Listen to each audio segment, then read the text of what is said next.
Good afternoon. From wherever in the world you may be streaming us, a warm welcome back inside the broadcast booth here at Casino Gran Via in Madrid, Spain. Ali Najad alongside Jeff Gross. It is event number 5, the $25,000 short deck, which we will be bringing you shortly. 34 players remain, one level, 35 minutes long, still left before registration closes, and the players will be heading to a dinner break. Of note, Richard Young, co-founder of the Triton series, currently sitting second in chips with 971,000. At our featured table, however, unlike what we might expect in these short deck events, which tend to be participated in a little bit more by the Asian field, we have a predominantly American lineup, Jeff. Yeah, I mean, listen, this game is becoming international. It started out, as you mentioned, predominantly the Asian community playing more, but now everyone loves it. It's fun. We just saw Sir Watson there at the final table, Robert Young messing around. I mean, it's becoming very popular, and as we see, it's a fixture on the Triton Tour, and people love it. Congratulations to Chris Brewer, who won the 20K short deck, as you feast your eyes for the first time here on the Chip Counts at our featured table. Brought to you by GG Poker. All players have been forced to redeem their lammers, so full buy-ins are on the table. Jason Kuhn, 888,000, your chip leader. Martin Nielsen, Wai-Kin Yong, Richard Young's son, in third. Seth Davies, Phil Ivey, and Tom Dwan rounding it out. And what a treat in terms of big names of the long deck game, all now playing short deck as we get things underway. Level 8, 6K, 12K. Yeah, for sure. And I did that. And, Button is a double ante. Everybody else single antes. Yep. Cut off first button, similar to small blind, big blinds, and no limit hold'em. And Wai-Kin Yong won a main event in London, and then second in a main event in the no limit and short deck, and has an unbelievable record at Triton as well. He really is a great player, and this is for sure a special. 3-time winner Jason Kuhn at the table of Triton as well. So I mean, Phil Ivey just kind of mixed in there, no big deal. And then of course we have Seth Davies, a powerhouse. So I mean, this is Phil Ivey might have been up late playing a cash game, getting a little lion roar right there. A little light on the caffeine. Wai-Kin Yong, by the way, 9.6 million plus in career Triton earnings, 3 titles, 9 cashes. So far, no results here in Madrid. If you go back into that London one, look at where he finished first in the main event main event no limit hold'em, and then he finished second in the main event short deck. He lost to Bonomo, and he was all in for the lead with the grabbed my best chips, hand. but I don't so, have any mean, time banks. Imagine winning the 2 main events in a major series. Yeah, bro, it's you pretty got impressive. like 15 times. Were you just giving me, just grabbing some and figuring it out? I mean, I don't know. I do you have need, no idea. does it matter? Like, you got like 10, I guess, right? whatever. Thanks. Cheers. Somebody's getting hosed here. Whatever. I guess. I don't know, man. I used Seems like like 2 in the tournament. Jason Kuhn is minus his time banks. Somehow they may have been mixed in with Martin Nielsen's, while Wai-Kin Yong has raised it up to 55,000 with his ace-10. A reminder that the aces also play as 5s when necessary. The deuces, 3s, 4s, and 5s are all stripped out of the deck here in short deck. Yeah, so we saw earlier ace-9 all-in versus queens was in better shape than the ace-10 versus queens, because the queen's blocking that Broadway possible straight, but ace-9 could hit the 6, 7, 8 for a straight. So that is something to keep in mind. Flushes also beat full houses. Another wrinkle in short deck for those less familiar. Bears repeating the queen 8-6 flop after Nielsen defended against Wai-Kin's open. And here comes Young with a follow-through of 65K. Yeah, so gonna go ahead and probe here. And you know, King Jack doesn't hit well with this board, but also he's kind of got a good hand for the dealer button. That's essentially like having the big blind. So when you get dealt to King Jack and you get position in the hand, you know, this is not a great flop. You can still see he's not ready to give up. And also this is a board that may favor a big blind having something like 6-8 or queen 6 off or whatever. Just this is why he was curious to be more creative, and nicely done from Wai-Kin Yong. Just seems to find ways to gather chips and understand where he's at in hands. Currently just shy of 500,000 in front of him. The only 2 bigger stacks belong to Martin Nielsen, who's playing under the Faroe Islands flag. That's a rarity. This is his first Triton stop. Hey, if you want to be #1 in the hen and mob category, that's probably one of the ones you can tackle pretty easily. Right. 2 kings for Tom Dwan under the gun. And he's going to limp here. 1 king busy in Wykin's hand. Thinks better of it. Yeah, I mean, this is something you see balance with the biggest hands, and you want to play a lot of range so people will limp with their strongest hands as well. Seth trying to get in there, set mining with 10s. Speaking of strong, don't sleep on that Audemars Piguet number that Phil Ivey is rocking out there. Seems like it might be a little bit of a tourbillon type of situation. He's got something going. Check. Not picking those out of the discount case, I'll tell you that right now. Meanwhile, 10s, ace-6 suited, and 8-9 suited all join Tom Dwan's limp, and a 10 in the window, giving Davies a set. Yeah, this is quite a board. I mean, Jason's got a straight flush draw here with the 7 of clubs would complete that. So he's got actually and double. I mean, this is a huge flop. And don't forget the aces and 6s for Ivy. Yeah. Green teeth. Yeah, this is Buckle up. a board of boards right now. And Kings just kind of got left behind after being a big lead. Pretty easy getaway, though.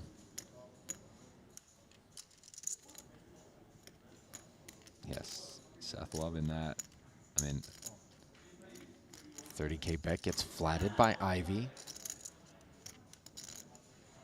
Seth, you got 500? A little less. 460, 470.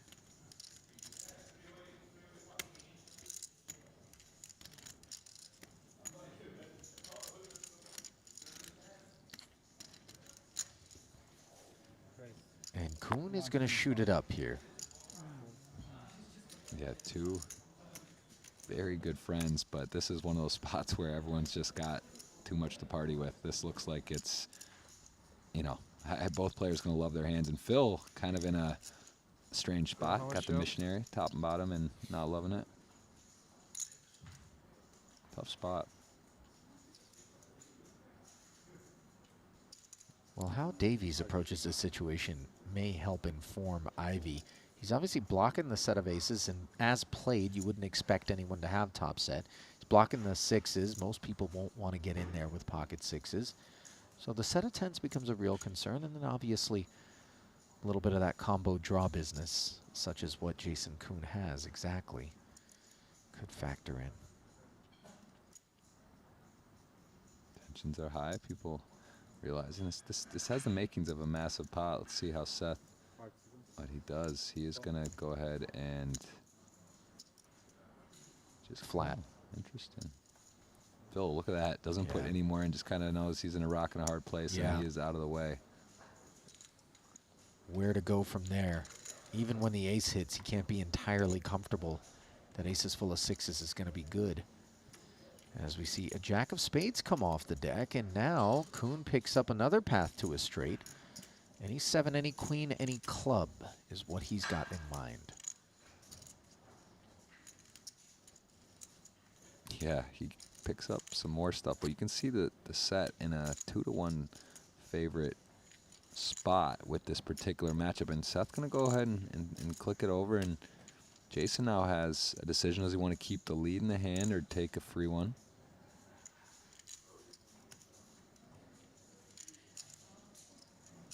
What are you doing with 8-9 of clubs, Jeff?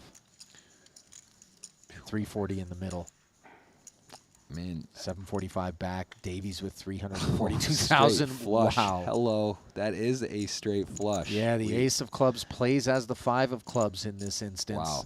Was this on the poly market? I think there was. Are we going to see a royal or straight flush? Maybe it was on there. If it was on there, somebody just made a bundle. Cashed in.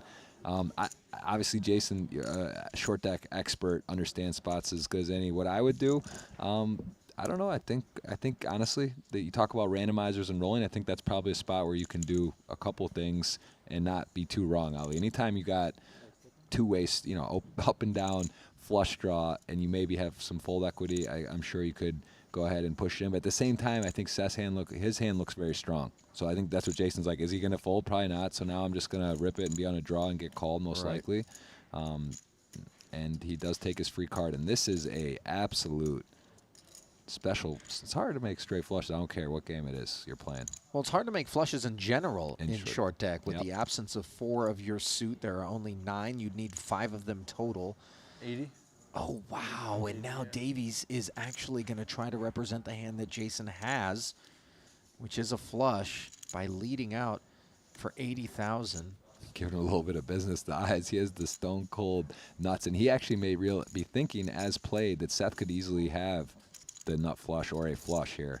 How it went, just calling, could have the draw. It's so rare though to get flush over flush in short deck is almost unheard of. But either way, it's Vegas and the Mirage for Jason. He has got the absolute stone cold, gonna shove, and Seth here loses to a lot of hands, you know, and just kind of realizes like there are bluffs Jason's capable, but really, you know, there's stuff going on that board, and a set went from feeling pretty good to not so good. I mean, Seth, he essentially has the nuts on the turn, right? He has the tens. Jason does not have aces. As played, he would never check back aces. On Could be maybe some king, queen of clubs in his range when he put the raise in on the flop.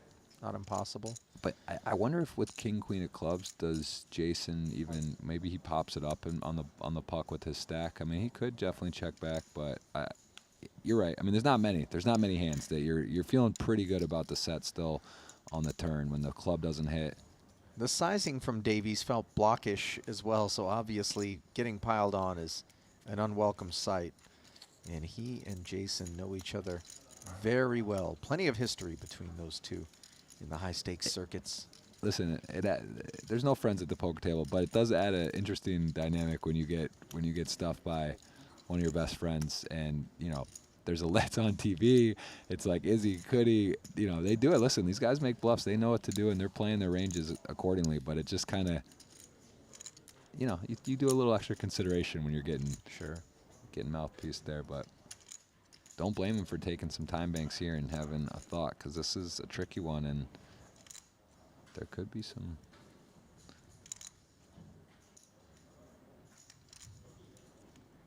Such a tough call.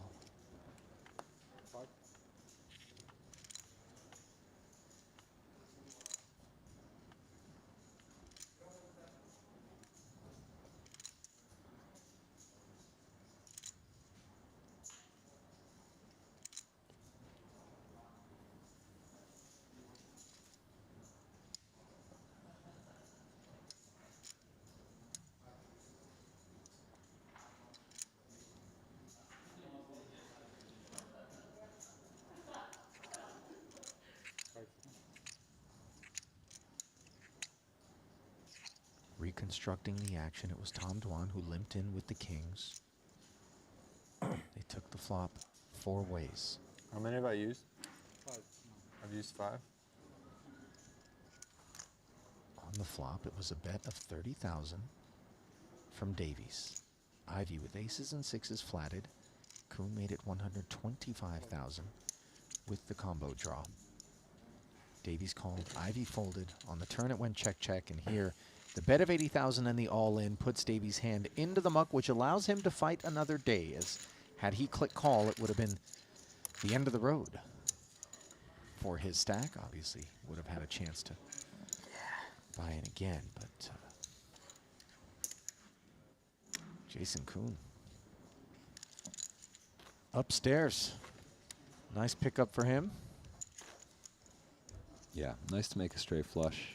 It's always nice. Very, very few and far between. Picks up a pot, doesn't get the full stack, but gets a nice pickup. And Phil Ivey just got out of there scot-free. Well, to his credit, just minimized the loss to the 12K limp and then the 30K flat. And I'm sure he and Davies will be quite curious as to what Jason Kuhn had in that pot. 8-9 with the club. Oh, not that curious. Spot on. Gotta have more imagination. Gotta dream bigger. Davies right in the neighborhood, though. Straight flush. Everyone kind of. Yeah, 10s with the club. That's what I thought. Yeah, sick. I mean, when you put that much money in, Yeah. I don't know. If flops, maybe I should just put it in. Now, Kuhn did know he had to turn that 8-9 of clubs in to the dealer after the last pot, right? He's picked it up yet again. Nielsen with the 2-7s What was limping. it, a set? At tens with a club, yeah. I didn't see the board though. What, was it a set though? Yeah.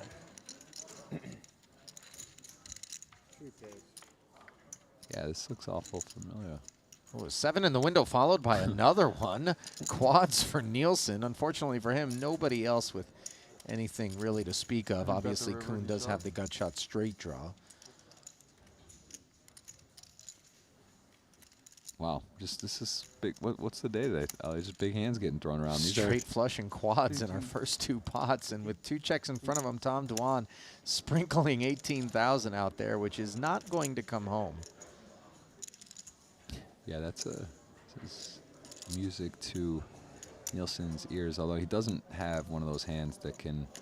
Short deck, though, you never know. Run off the Broadway, run off Queen, something crazy could happen.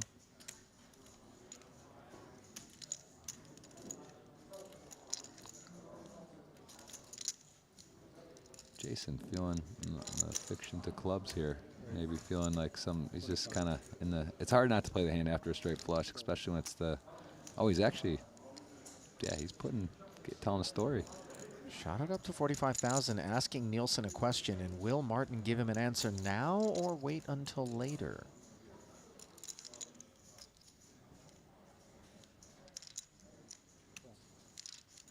The interesting thing here is I think Jason thinking that he's in the hijack. What 7s does he have, really? What 7s is he playing? I think that's more a situation of what's going on. There's not a lot of 7s you just come in with in that spot. Obviously, Nielsen is holding all the 7s, so his presumption has got to be that Jason has an ace. Tens there. Nielsen going to give him some rope as Jason has picked up a double gutter. Could just check back and realize the equity at this point. Or will he continue to tell the story and reaching for some chips? It seems as though it's going to be the latter. 105,000. Yeah, I mean, just too good a card there for Jason. He actually picks up additional equity, and I think the key to the hand here is that there's not much 7s. There's not 7x in Nielsen's range. So yeah, he happens to have quads, but Jason's saying I have more 7s, and if you have ace 10, ace queen, you know, ace jack maybe wouldn't let go now, but he's telling the story that he has the 7, and I think he might see this one through.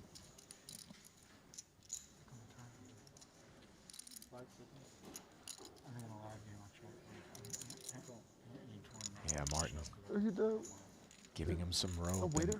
As Get a played, drink. it certainly feels as though Martin's come got to an get a ace, and Corona. this is now a problem for Kuhn, as the Nothing in 6 it. gives him Like the plain, straight. No limit. And he's got no reason to think that Nielsen has 2 aces. Range advantage belongs to Kuhn here. Oh yeah, this is a dream run out. What 7s look like they had no shot to win a pot may just get...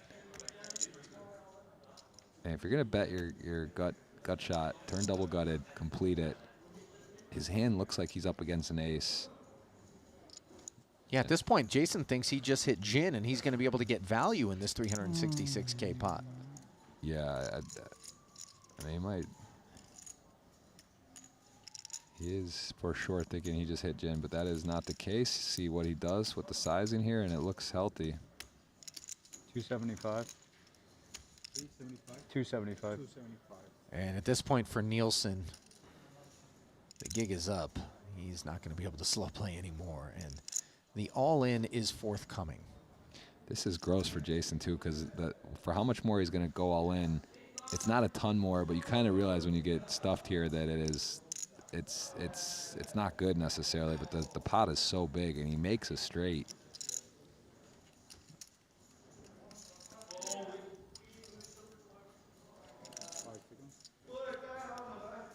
Just not really prepared when you make a straight flush or quads too. Everyone likes to talk about Hollywood or whatnot, but it's just you're not really ready to have this big of a situation. You're on the feature, 25K short deck here in Madrid. Nielsen is gonna be going all in, and you'll see Jason not love it for sure. All in. Bro, I almost checked back the river, bro. You were so excited. That's so sick. What do you have? Ace-7 suited? I almost checked back the river with a straight.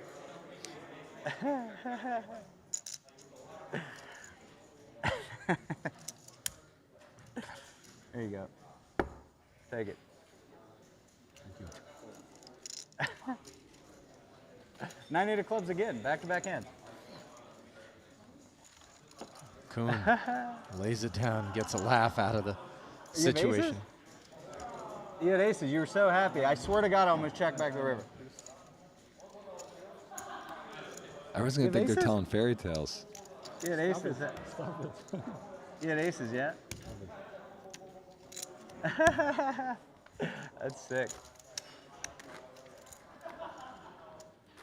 It's gonna take the delay to believe it, Ollie. We just had a straight flush I and then swear to a God, I almost quads checked the back river. to That would back. have been so crazy.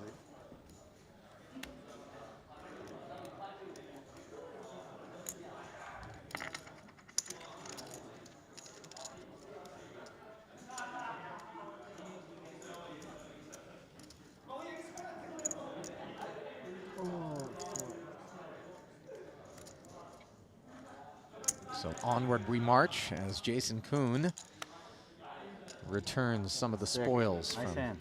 his straight flush. Passing them along to Martin Nielsen, who now picks up 2 kings on the heels of the 7s with 1.1 million in front of him. He will limp in. Cool.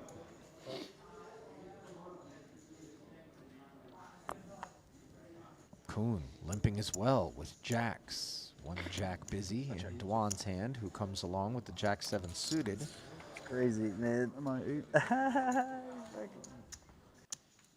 So sick, that river.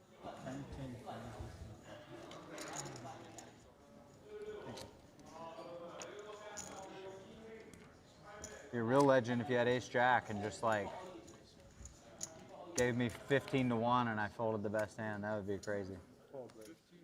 No, I'm just kidding. But it was I was getting an insane price. Insane price. Queen 9-8 flop. Nielsen overpair. Kuhn, Gutty along with Dwan. Davies with top pair. Coordinated flop. Draws a check from Nielsen and Kuhn on the strength of the blockers. Will barrel. Jack 10, somewhat of a fan favorite in short deck.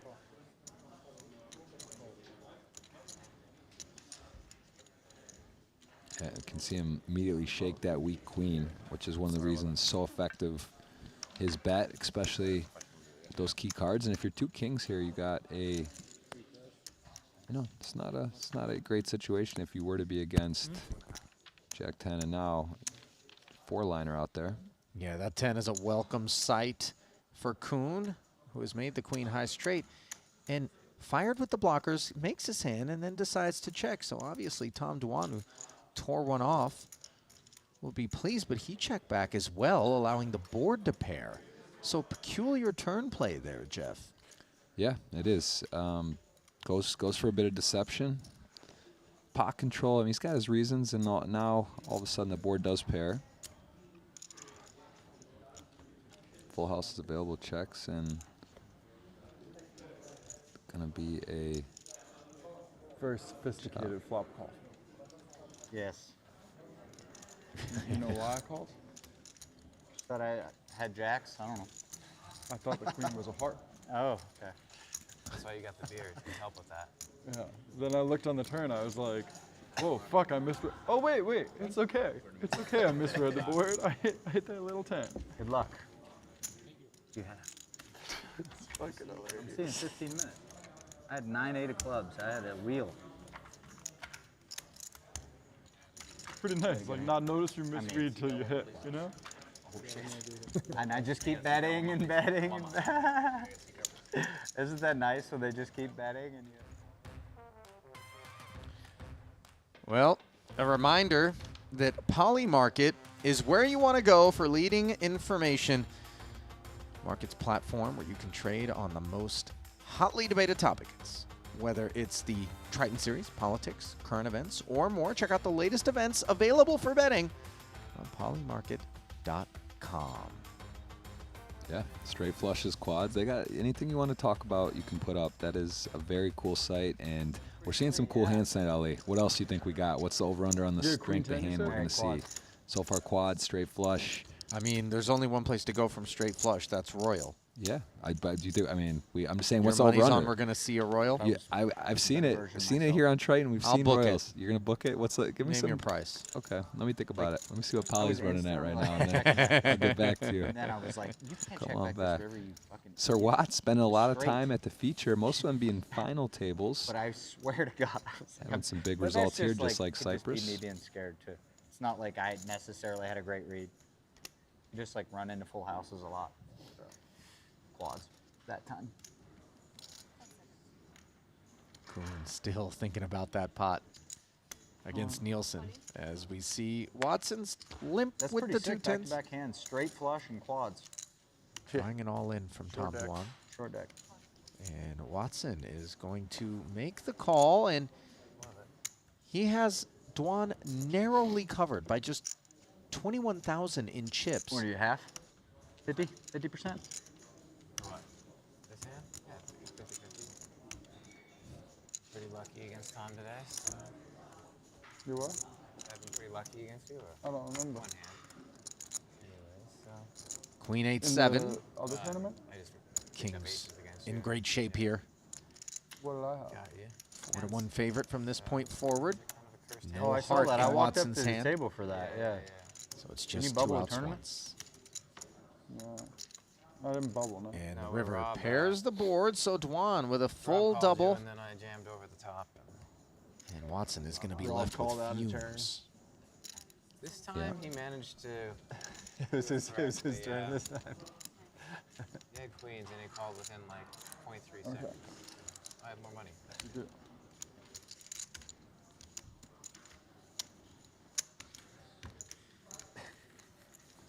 That was. Yeah, tough way to come to the table, but already off a big score today. Prior Indeed. event, so Second place in event number Oh, 3. that's right. Queens and Big comeback tens. by Chris Yeah. Brewer Tens, to win his jacks, first and Triton nines. title.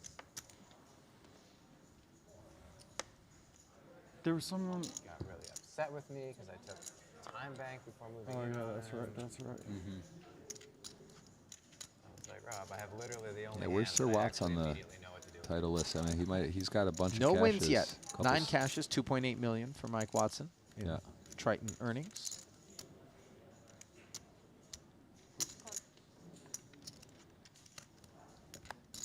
Jacks popping up again, flatting the Watson all in with 10-9 off under the gun. Ivy Boys, in I there as well appreciate with the the King donation. 6 suited. Yeah. Have one of them dragon things. Hey. I got you, brother. Watson giving Kuhn a pound there as I'll obviously take my this money. all in with his ace king will provide Mike with Alright. some protection. Yeah, welcome site for sure. That is I mean, the whole nice, fucking, nice I value for appreciate his the all in. donation speech. How can I fucking call after that? I appreciate the donation. Well, I'm not bluffing.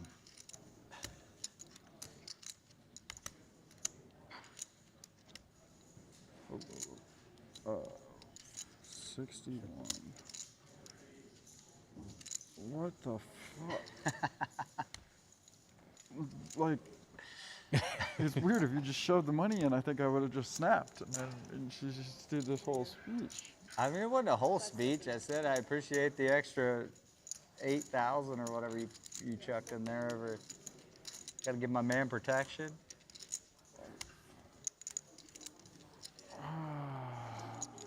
We still have rebuys? Yeah, if you act in the next 5 6 minutes. minutes. 6 I minutes. think I'm gonna make it in the next 6 minutes. You don't have that much. Dwan sticking around with the jacks, thinking about it, but this You would be just have quite a good call. Hand, though.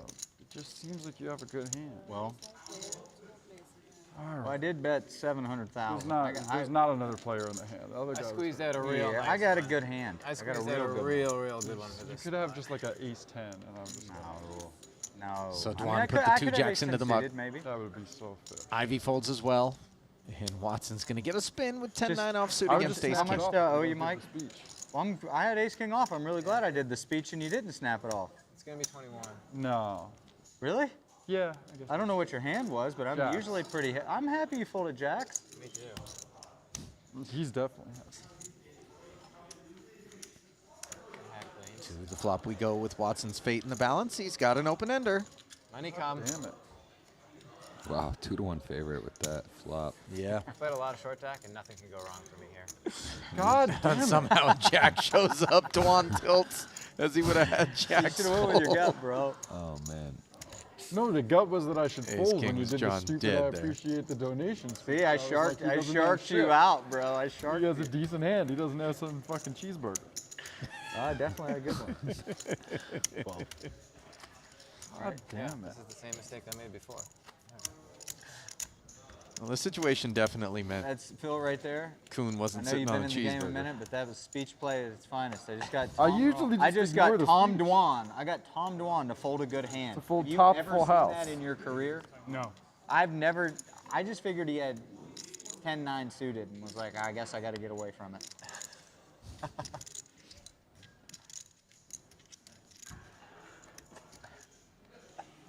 I mean, as experienced as these players are, earlier That's the first time I've ever seen you fold jacks in my career, I think. Another ace king popping up. This time it belongs to Davies, who's got Dwan in a bad way under the gun. How much you got, Seth? 232. Durr raised it up to 33 and a rip from Davies. And now Kuhn asking for a count as he's woken up with two queens. I have a rebuy. Owen. Kuhn been active, getting dealt in here. Another good I got. hand. I got the ladies. I got the Doyle. All right. He rips it in, and we've got a classic long deck race.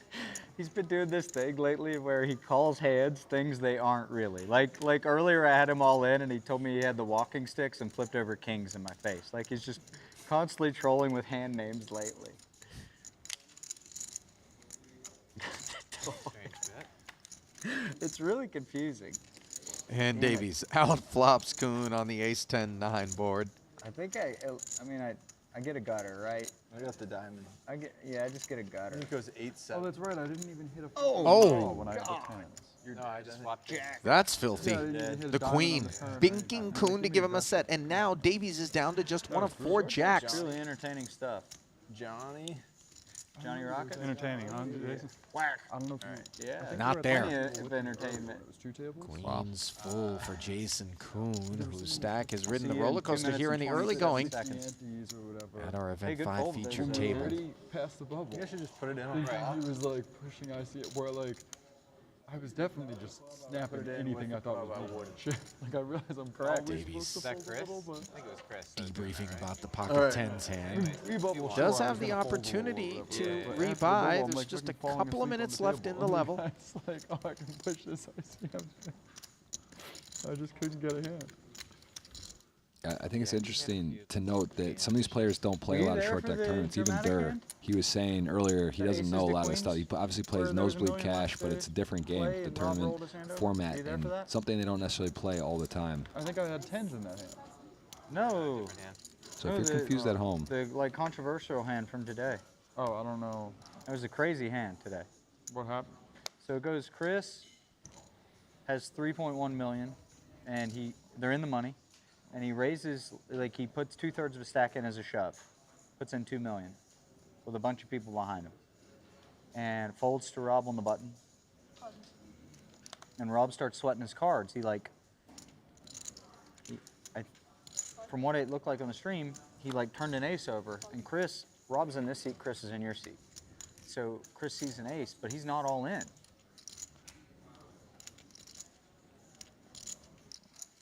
Ivy limping along with Kuhn. Dwan waking up with the queens, as Jason telling the story about a very pivotal moment in event number 3 at the feature table, final table rather, where Chris Brewer and Rob Young got involved. And there was a real perfect storm of events that left both hands face So up Rob without an all-in. thinks Chris has shoved, Okay. and he's sweating to call the all-in. Right. But like he flips aces, Okay. And now Chris, And he says call. and he says call. So Chris has 1.1 million back. And Chris flips his queens for some reason. With $1 million left to play. Okay. Like Rob thinks Chris shoved and he didn't, but there's $1 million left to play and they both know each other's hands. Okay. It's like bananas. What's the flop? Ace, ace, something, and Chris just like open mucks. But like Rob's sick wow. because he thought the dude was all in, and he wasn't. Wow. Oh, I How didn't much do you realize have, that's Mike? a, It's just this, yeah. 66 And Do we have a break now? Tom, how much do you have roughly? 500? I don't know, man. I'm sorry, I got a spot. I'm sorry, I just don't know what I got. Yeah, you got 500. I have almost 6 of them. I'm gonna raise to. Was in a 60,000. trance. Dwan did raise and take that last pot without the flop with those 2 queens, as we see Kuhn with ace jack shooting it up to 60,000. 558,000, I believe. so that's significant. I didn't realize. So he got left with chips then, and he would have been all in, and he came back from the tournament. That's I didn't Correct. understand the gravity of that, but that is wow. And he would have been busted, which obviously would have allowed for a pay jump to Yeah. the 2 guys who ended up being busted. Right. Well, Watson got second, so he could have maybe got first. And Rob, it cost 100,000 euros roughly for Rob at least. Yeah, it wasn't good for him. Meanwhile, ace 7 offsuit for Watson off of this 66K stack, trying to determine whether or not it's enough.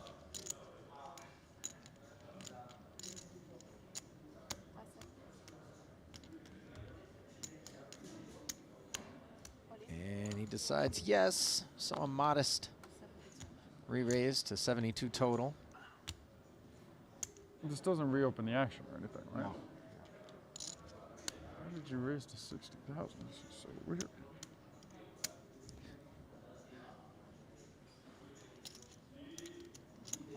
Five X open by Kuhn. Dwan with queen 10, 72 guys. roll flat. So there will be an active side pot. Before Reg closes, Oh. Watson trying to get spin up a bit here, see if he can get lucky.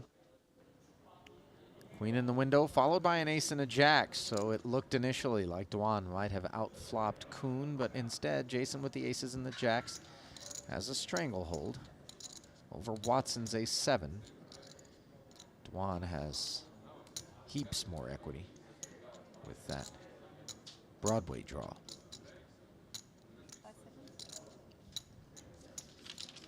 That's 75.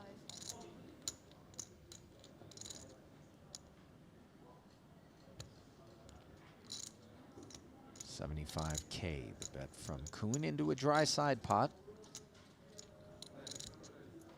Dwan, no stranger to short deck, Jeff. Was one of the original players that headed out to Missed Macau like and 3. splashed Thought we were around at in the those 8K nosebleed level. cash Yeah, games it's like, what the fuck with you the doing? likes I of don't Paul get it. Pua. Yeah, I misclicked. And Jason saying he Queen. misclicked when he 8K opened to level earlier. 60,000. Yeah, I think that's what it was. We were talking about the 16K button. Versus button against Makita with like king 8 off. Oh, shit. We have dinner There now? on him. Half hour, right? Watson knows he's in horrendous That's shape, busy and story. now he's We'll drawing to a chop this thing chop out. A lot of on the wins. I turn. chopped every pot on this table basically today, so let's see if I can chop another Queen one. also, right? So he's got a. We got 7 wins See here. it. You're right. The One queen more. would have Get the worked re-enter, as yeah. well. Aces and Yeah. queens with the jack. Instead, probably it's a the 6 decision of maker. diamonds, Yeah. and that'll do it for Mike Watson, who won't have to sit through the dinner break and come back on a nub. It is the end of the road for him, and a nice pickup there for Jason Kuhn, as the players will head to the dinner break. Before they do, we'll get a quick last peek at the chip counts from our featured table. Just 3 players were left when the dust settled. Jason Kuhn up to 1.15 million. Tom Dwan sub 500,000 at 46. Phil Ivey with 193,000, good for 24 antes. Those antes will go up to 8,000 when the players do get back from that dinner break.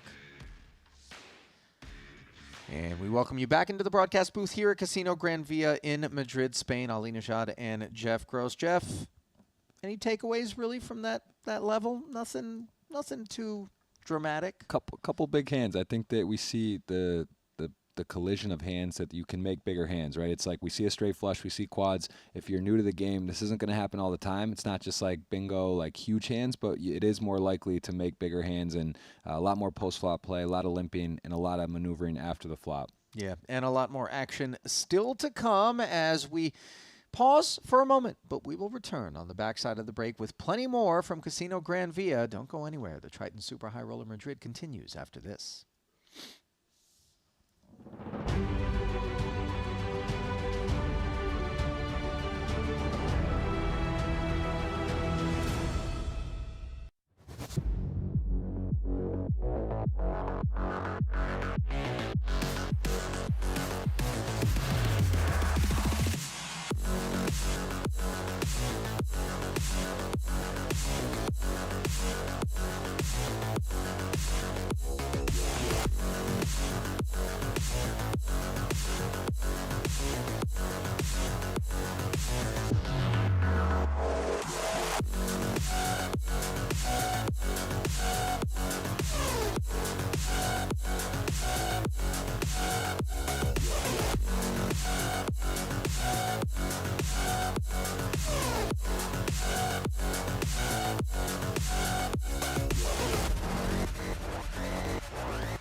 Come on, babe. I'm a GG guy. Double scoop.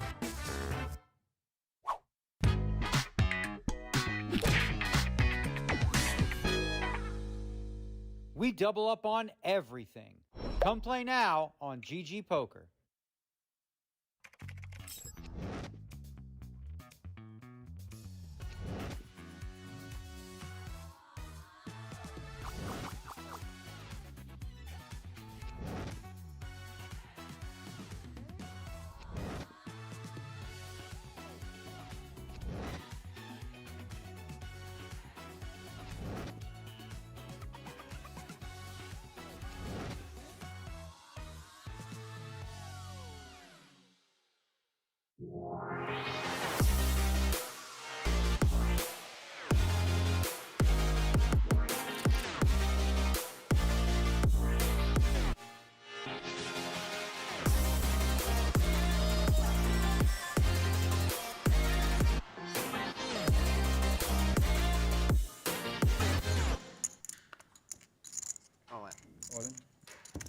So Watts in conversation, decides ace-10 off is too much hand to let go with his stack size, although the bubble looming. You can't just fold, but he's going to have a customer here. Chuntong Xiao is wasting no time with two queens, going to go ahead and put it in, but it's 60-40, a little different than Hold'em. Queens to ace-10 off, a little more bang for your buck with the overcard to a pair.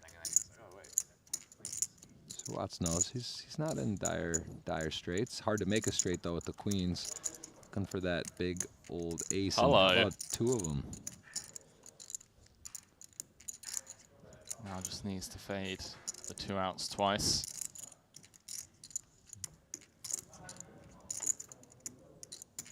Oh, that'll do it. No queen needed now. Won't help. Ace-10 gets a big double. 640? 660. 660. Yeah, so what's up to 1.4? All right, we're even for that 10 yesterday. Sorry? We're even for that 10. Good for 70 antes. Oh, yeah. So the boy's not happy that Winfred's got the chip lead. we don't on have the a single outtable. Nikita, you got like average. 750 or something? Well, I think they're saying he doesn't have the chip lead. They're saying he just he knows how to get in the money. He's plays it close to the vest. Oh, right, okay. Short We don't stack. have anyone close to average. Which is a compliment because that's, you know, it's basically saying he understands ICM and he's not just going to punt it in for a gamble. But we do see a lot of that as well, where there are guys that go for it. So that's what tournaments are fun. Everyone's not doing the same thing. You know, some are on the different sides of the risk tolerance or the strategy, you could just call it, and how they approach that. How much is it? And here, I think I have a call. 375. Makita. Too off my Get- W right now. 690. 690 25 behind. Brewer sort of talking it through to Makita as he's counting his chips and basically telling him, look, man, I got a real hand here. I think I have to call. That's 690. She's so cool. She's from my Right school. behind. She like ran all the. Yeah, I think it's all. So on point. I think one off on my fold, but Good luck, boys, on their backs. that's all I guess. My bad. And I Makita. guess I'm not folding for 25k. Yeah. And yeah, you can see It's a just good how one to close, see. Jeff, these It is a equities nice run. one You to see. mentioned it earlier on, similar to Oh, PLO. that's nice one for me to see. 53.46. What's leaving at 25k back in case? there's a Yeah, so fall in? Brewer, Whatever, you know, right? Rast will tell you casinos are built on slight edges. This is a slight edge, but does make the call, does cover his opponent as Raise it well. 2/3. Starts with an ace, so he likes to see that. Jumps him up to over If, like, 70%. if they had like a three-way all in or something. Seems like it's just too many chips to fold anyway. And sweaty. That's Never good. easy. Gains a couple percent, but loses a pull. So Makita has one card if he wants to stay in this game. He's going to have to connect on that river. And it is not. Brewer holds that one. Makita bows out short of the money. And now we have reached the true bubble. Makita, the sigh. Yeah, direct money bubble, Jeff. Ninth going. Snap call. This could be bubble over.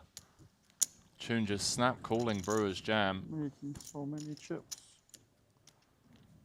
Tom with a card that. I've been making so many chips. Is there an all-in over 10 there? jack Bucket? clubs. I mean, how he's just. Am I allowed to ask that on the bubble? Yeah, right? Or no? I'm not supposed to? You're not supposed to ask that, or you can? Okay, I'll just fold. It's okay. It's not a big deal. It's probably a fold anyway. Are you allowed to They're ask? getting familiarized with the tournament rules. 2 again, call them these. No, I said, I don't think they have to answer. like, am I allowed to get up and see if there's an all-in or whatever in the middle? You're allowed to? In the middle of the hand? I mean, I know you can stand up if you want. You can stand up. Yeah, of course. Okay. You're on your own. Whatever information you can find. I don't think Aces? it's going to tell you anything. I have Jack 10. Oh, but yeah, aces. Oh, I guess that's why you leave the chip back, because then no one knows you're all in. That's probably why. I'll take it. Oh, no. All right, so Flipping. again, super close here. Flipping for Fumble 50k. with 10. I don't know. He's guessing. but- Guessing based on Not what you too long said. ago, we saw Chuntong Xiao getting queens to ace 10 off for Sir Watts I'm doing and queen lose. 9-8, This yeah, I'll time, be at 10. again, a favorite, but this time much less of a favorite. This is a classic flip in short deck. Two welcoming hands to see to start, and look at this, Jack 10 Wow. is now a 2-to-1 favorite, just about 2-to-1 favorite. Brewer picking up additional outs on the Queen 9-7 rainbow. Any King Jack 10-8. And GG's. that's it. Dead on the turn, Jeff, and well, Yeah, 10-9. what was that, a one-handed bubble? It looks, yeah, this was definitely not a. It's Guess I been wasn't flip making flopping. We had a short, long, short. As we mentioned, short deck. He was this You can tired, make no limit a better cash and it game was than a short deck no-limit structure. hold'em tournament. You wouldn't play. Yeah, because you can make ante. I do think it'd be interesting to run no limit stuff with like short deck structural. Like you just do the ante structural the It's same better, way. yeah. And you can also just do really high ante and stuff, but even still, no limit's just a worse tournament game.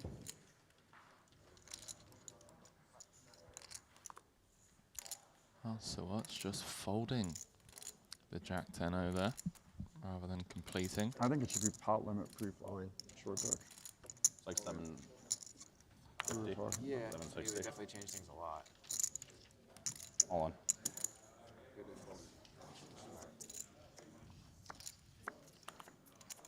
How much is that? 700? I think I'm 760. folding, but I need a second to fucking think about how degenerate I want to be here. Fuck. Shove, snap. Yeah, I guess I could fold. So Winfred, you're going to be at risk. Can I fold? Tom, We can just show it. We don't have to wait or anything. Losing chips. Losing chips. Well, it's a gamba. And yeah, this is a fun shove fest, Timmy Bus, over on Twitch. You know what's A lot of interesting? action. The ace-9 versus queens is actually, looks like in better shape than ace-10 versus queens because you can't make that straight, really. Ace-10, right? But you can make the ace-9, ace-6, 7, 8, 9. Yeah, so the queens would be blocking the The ace Broadway straight, but then obviously it's unblocking the lower end of the straight. Yeah, Winford Give him another sees ace. Give him a sweat. the bad news. He's in a bit of a world of hurt here. Sweat on like half the deck or something. Yeah, I was gonna say I was like 7 or 8 too. Just jinx him with that. Yeah. Good game. GG's, Winfred, you That was dirty. could not go He's back doing to it. back, but I'm sure we'll be Sweat seeing on half the plenty deck. more of that man, Jeff, in these short deck events here at the Gran Via in Madrid over the next 10 days or so. I 8 out was straight supposed to draw on play the flop, first, multiply and, 8 by 6 to get around about 48% someone else chance played of getting before. there by the river. And I was like, fine, fair enough, you know. But so then it was like, And come on, like. Tom, You got to two like jump in when tens, the- good when enough the to things were go big. all in. No, I'm saying that, What he- but I'm saying I that was hand supposed to is play only first, and someone gonna came feel on and stronger told me, like, I was to mad. a hold'em player. So it's like, okay, fine. It's but, not like, quite as strong then as when short I deck. had The something come up, overcard hands are actually I feel like, favorites. you know. Oh wow. I had even told him I was Huge like, wake yeah, up here with like, Sir gotta Watts. make Sure, my- he's just gonna go I'll do all some in, and commentary, something like that. my Like, I was guess like, is fine, Rob's gonna end up. I Oh. mean, it's gonna be a lot to call off, and two jacks shrivel up versus that all-in range, which is probably 550, right? aces, kings, maybe queens, ace king, maybe like ace queen suited. I mean, just all hands that are. I don't know if it's really a single hand jacks ahead of. So even though there's a lot of money out there, it's also he's the chip leader right now, and Exactly. yeah, Yeah. it's basically just. On. Yeah, I couldn't agree more, Brian. I think just Thanks for the good luck wishes. It seemed like he had that face on. That's why I wasn't saying anything. Good news for Tom, who can't fold his hand, is that now he more than triples up if he hits a 10, and we didn't see any 10s get folded. So even though it's 70-30, he's probably actually slightly higher. Oh no, we did see a 10. Did we? 10-9 suited. had a hand, That's right. 10-9 suited, which is a very strong hand in this game, but not a hand you necessarily want to just call in all in. You know, it's slot with a lot of hands. You know, aces are the best hand in the deck, right? Gut shot or something. Well, you know, kind of a hard Give me a slot with a little lot of sweat. hands. I might have That's to right, think Devin Probably Tang at the win, 10-9 but- If I space. have 2 queens, you know, maybe I have to beautiful think a little. hand. Yeah. Yeah, it's actually Nice the spot. best hand to take against aces. 10-9 I would suited. like a sweat or a win. What? Wow. Wow. Give him a He's diamond. running Yeah, diamonds. give me a diamonds. sweat. Come on, man. No sweat. Brutal. Not even a Some sweat. sweat. I mean, straight They flush don't know how draw strong aces and are. running 10s, and that's it. Good game, Tom. You're rooting for the 8-8 for me, Jason? Really? Good luck, guys. That sounds like Jason's on the rail. We do have our first elimination of this final table, where it took some time to get there, but everyone now guaranteed an additional 16,000 euros courtesy of Watson's aces holding up. And Who knows? That could also just be some verbal jousting of sorts. trying to get a read. Or no, just, he's gonna, I don't know. I mean, it feels like he What was weird should about the just make his situation is decision none of us there, saw it. I didn't call. regardless of Yeah. that. I mean, it was At like this point, he's literally in the the turn, entire like, so table. he's going to fold the rest of the time. Yeah, Before I watched none of us the thought finals, about it until. I put in a chip for antes, but I didn't watch my cost yet. Oh, yeah. I can, So it's on me now. yeah, right? heels change. There you go. So it's not confusing. There you go. So what? Devin might actually just jam here, For sure. I yeah. was just saying it. It was like the whole table. Like none of us realized. I it till- wouldn't like to do that. Oh, wow. Still call? If it's your day, it's your day. The aces machine.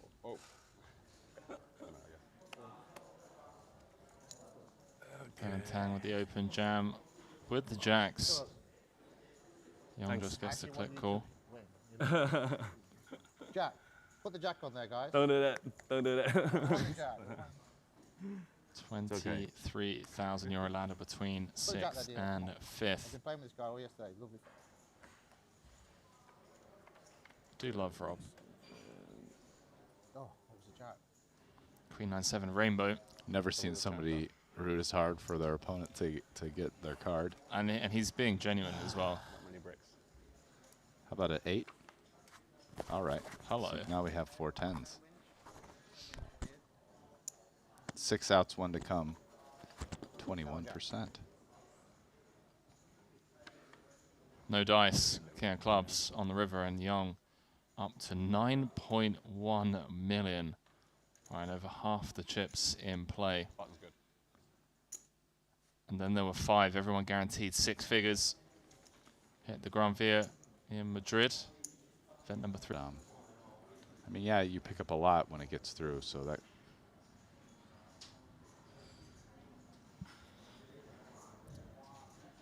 Had our fair share of aces at this final table.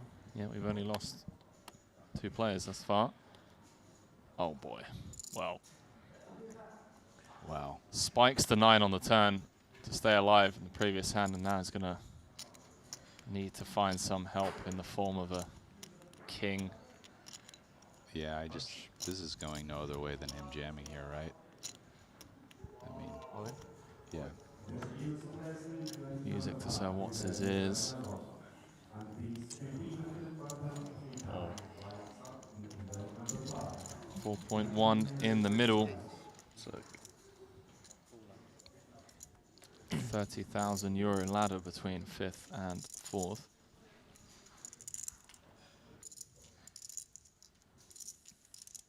So yet another player who is pretty likely to go out before Chris Brewer. Yeah, it'd be pretty wild if he gets 2 or 3 ladders, right? Ooh. Hello. Jesus. So his equity went up, but flop. only 10%. Went from 75.25 to 65.35. That's not a good Tom. Doesn't really change much. Yeah, Oh yeah, I guess actually for it the makes kings. no difference on the outs. Weird. Boy's taking a while to Good. figure it out. Yeah, guys. Double taps from the rest of the table. GG's all round for Webster Lim out in 5th. Going to be taking home 101,000 euros and change for his efforts. Great start to this Triton series here at the Gran Via Madrid. Via. 900,000. The players have spread out, sitting at the 4 corners of the table, like the 4 horsemen of the apocalypse, ready to do battle. Get some short-handed short deck now. Every player that goes out, less 1.7 in the pot, 1.47. right? 1 less ante. So right now there's only 5 antes Total. in the pot. Yeah. Whereas obviously in the modern with the big blind ante, no limit, PLO, etc., the pot stays the same size, right, with the 1 big blind ante. But in short deck, as you get shorter, there's less in the pot to play for. So interesting. Very, very interesting spot. This is pretty close for both Sir Watts and Brewer. Silver, the power of being the one putting the pressure on his opponents, could potentially get 2 folds from 2 stronger hands. I don't think Watson is going to fold with as many chips as he has. I want to pay him the 34,000. King Queen off is a pretty strong hand in this game, and I think he's willing to play for the nearly 1.5. Well, you can take some. I out of think my he's prize got to pool too, 'cause figure. I'm also. I mean, he's doing Maybe fine if against it- like hands if you're like doing Ace 10 that, but suited, I got Ace 9 I got suited, advantage from it. and again he's Oh, I ahead have of 1.9. every other Broadway Oh, hand. sorry. Yeah, I think this is too You good. raising or calling? Yep. Cool. And he's going to be very happy to see the actual hands up against. Yeah. So, but yeah. At least let me like see some cards first. I mean, it's short deck. You're still very live. It also means you can't hit his king as much. There you go, Mike. No king for you to hit now. Actually, Clubs, so Holtz is still alive. King Jack. I think King Jack being out is Yeah, Chris worse announced his for. hand. Silver's like, let me see some cards first. I would at like to least." win this pot, please. It's worse for Silver.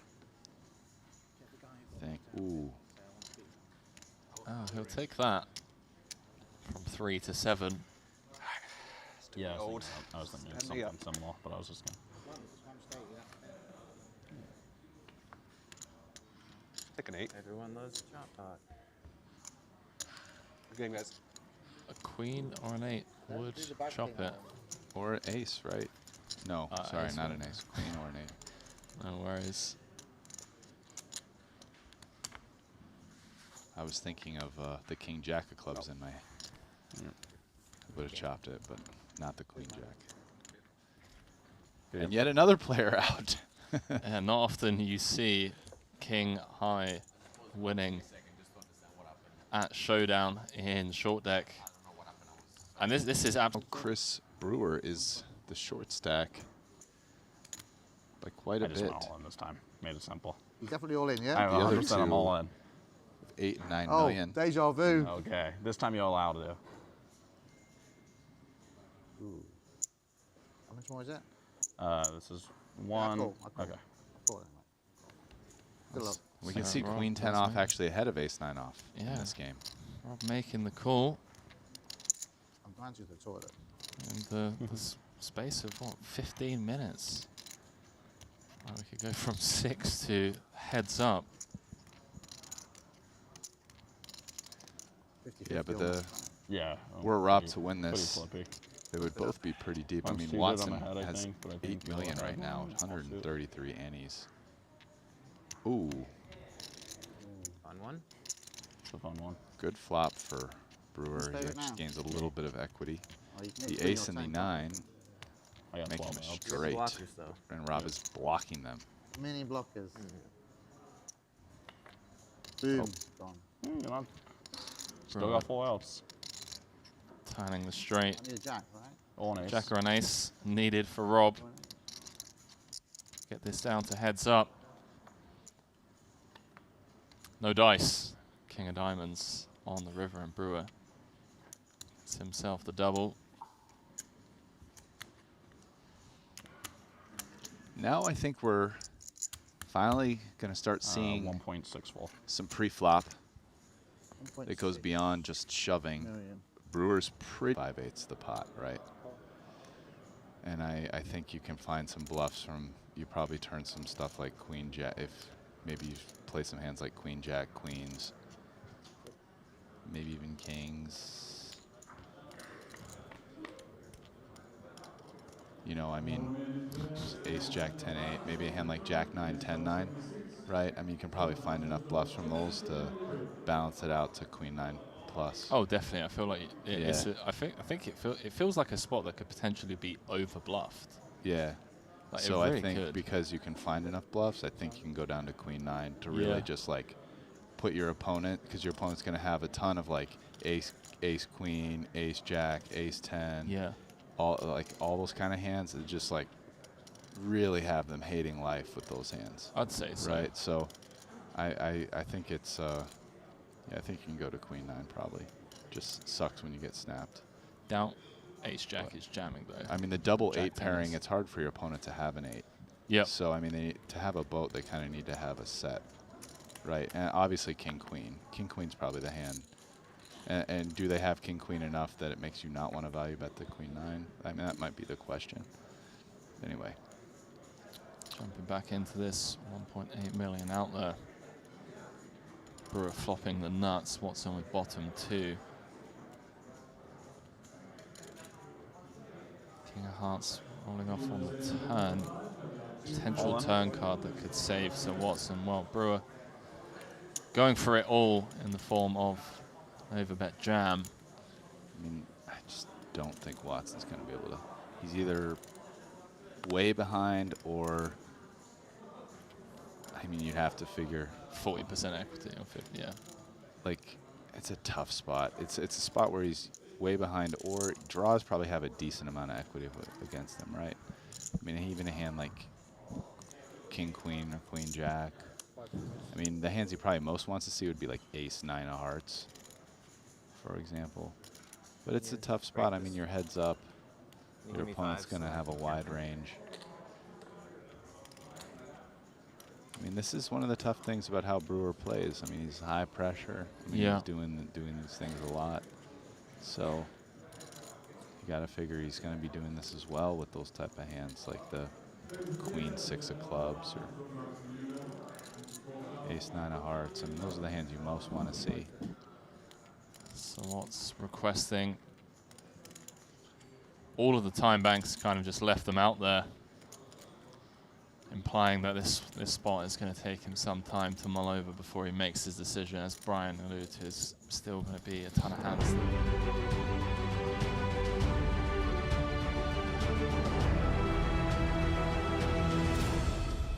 And welcome back inside Casino Gran Via here in the lovely country of Spain, Madrid to be specific. Continuing coverage of event number 5, the 25,000 euro short deck. Ali Najad alongside Jeff Gross, players coming back from the dinner break, about ready to get the action back underway. Current overall chip leader is Ryan Hume. As the registration period has closed, there are 32 players remaining. We'll be coming back to the 8,000, 16,000 ante. Danny Tang currently second in chips. You've got Richard Yong in third, followed by Jason Kuhn. We had a chance to watch Jason operate during our feature table there as the last 35 minutes of play. Michael Soiza in fifth. The man from the Faroe Islands, Martin Nielsen, who we saw there take that big pot from Jason Kuhn after flopping quad sevens. He sits in sixth place. Chris Brewer in ninth. Chris just won event number 3. Nice pickup for him. And we're going to get back to our feature table. The short stack, though, a bit of a story here. Phil Ivey down to just 193,000 in chips. We'll see whether or not he can turn things around as Kerry Katz has joined the fray.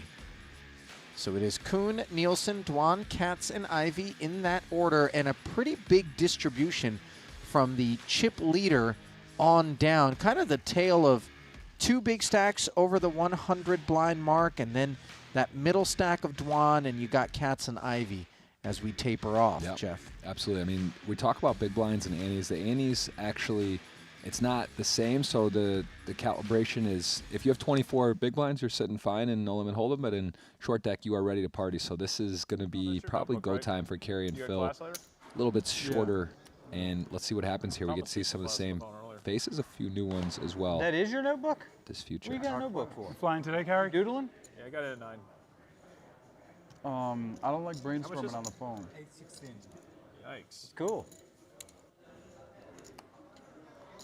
All right, now it's 816. Katz wearing that trademark Poker Go cap. He is the founder of Poker Go. Yeah, I always like to put Kerry on blast for his resume. He has one of the top 10 Clock's on you, all-time brother. earner You better in peel poker. quick. I mean, he really does have a insane Go, go, go, go, go. list of accolades. You did it. Ivy, ace 10 offsuit, had a tremendous Cyprus outing. That's like 200, yeah? Our last stop where he picked up You're going to get it through, man. $1.75 million, a fourth, a fifth, and you a are. title. His second in the history of Triton. As he takes this pot here after moving all in. He's got 8 cashes and 2 titles and $5.85 million in career Triton earnings. And such a fan favorite whenever he is involved in a feature table or a stream. It seems like the numbers just go way up. Oh. Yeah, I wonder, I think there's no 4-time champion, Ali, in Triton. Is there several 3-time? Do we have a 4-time champ? I don't believe so. Why can Young is for sure a 3-time champ. Jason Kuhn. Really Jason yell, Kuhn is to a be 3-time champ. If there is a 4-time champ, we apologize in advance for sleeping on you. Yeah, I think there's a lot of those guys have seconds, but looking for that first 4-time. 4 is a lot. I mean, that is a lot. 3 is a lot. 4 is insane. It's in striking distance. Few guys here eligible and a couple okay hands. Nothing too strong here.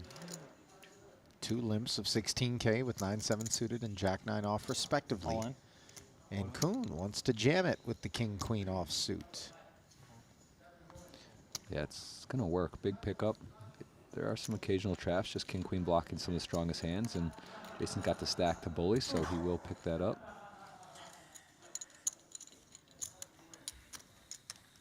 Kuhn has put plenty of work into his short deck game since the first time he participated in a short deck event in Triton. How much longer do we play? 4 more levels. Probably has 2 hours? if not the one of the best work ethics in all of poker, consistent with the discipline he brings to all aspects of his life. His wife Bianca and his newborn Callum are here with him on the trip. Always good to have the family around to support you. Yeah, days have changed. I remember being at Burning Man with Jason a few years ago, running around in the desert, and now, you know, settled down. Yeah. Family. It's a little bit harder to travel and play poker. Cheers to him bringing them. Yeah, 500. Yeah. Yeah. Good luck, CK. I got a big one. You got suited ace? A suited Broadway. Kerry Katz with the king queen, Oh, yeah, you got the one rips you it wanna see. all in Well, the you cutoff. want to see the jack, but I've got one of the ones. Pretty much. Kuhn's got the king 10 suited, so Katz 40%. decent favorite. Yeah, no.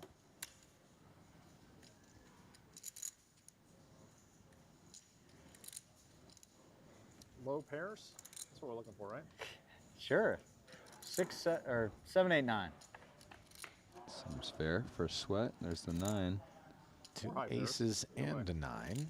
Be okay with a 9 pairing. I'm down with that flop. Katz doesn't mind it whatsoever. King queen. in Short deck. even better shape now. Oh. Oh, but an ugly 10 rolls off on the turn, and now Katz needs help to stay alive You do. here. You got a lot of outs.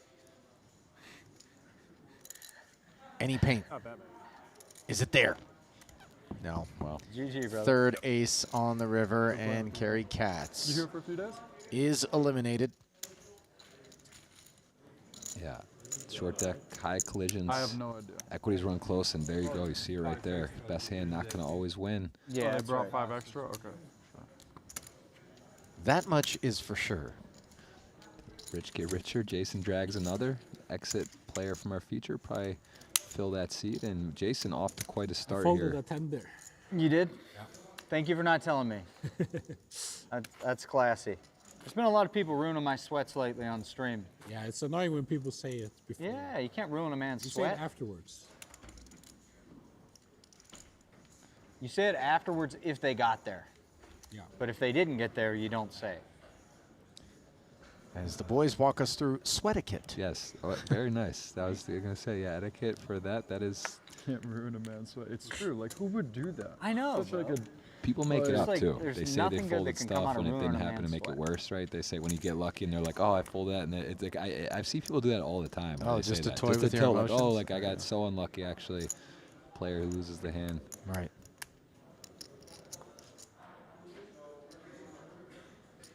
Nines and king 7 limping in front of Mr. Nielsen's ace king on the button. Nielsen has a healthy stack after that quad 7 hand versus Jason, and moved and came back now to the feature. Drops a 55K limper's tax.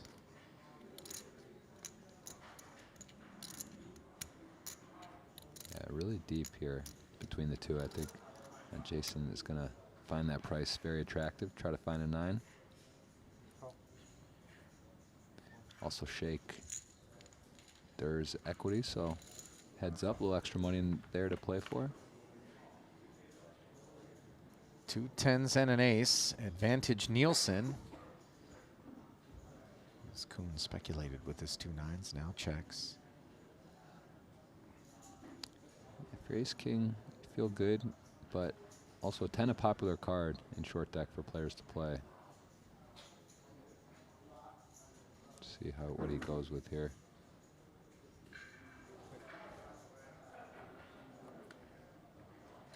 Checks back. Yeah, check back from Nielsen, an interesting line to take. Just comfortable maybe allowing Kuhn to try to bluff at a turn, which is the jack.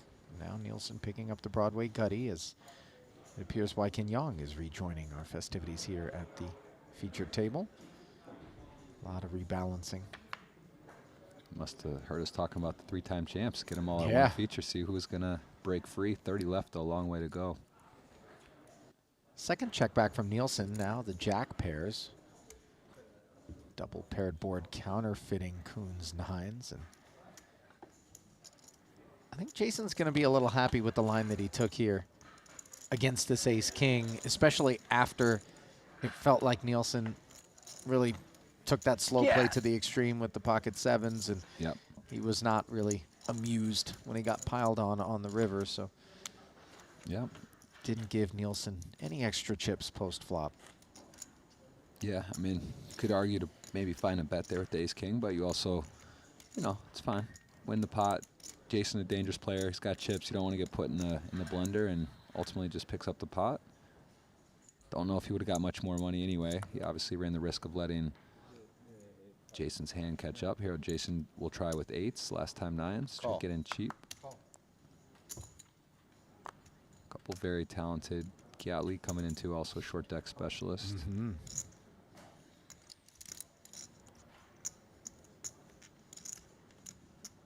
Nielsen hits that million chip mark, so good start for him. Couple of limps out of Kuhn and Dwan. Eights and Queen Jack. King Jack for Nielsen. This is something in no limit hold'em you just don't see a lot. Five-way boards, and that is a big difference with the ante structure and how it's set up, where you are going to get a lot of post-flop situations, and it's difficult playing five-way. You hit a piece of the board, you got to be willing to make some big laydowns, and now look at that. We see the eights make a set, King Jack top pair, and if you have a weakish top pair or even a mild top pair, I'll leave five-way. You're not feeling super good about it. No, definitely not. As Nielsen seems to disagree with us into 88,000. He's going to fire at 40K. Gets rid of Wykin Young, who had the case 8. Ivy out of there as well.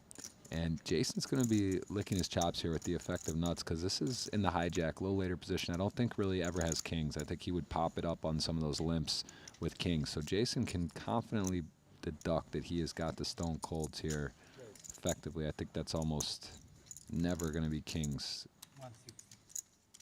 And in context, Nielsen is aware that Kuhn wasn't exactly thrilled with the pocket 7 situation.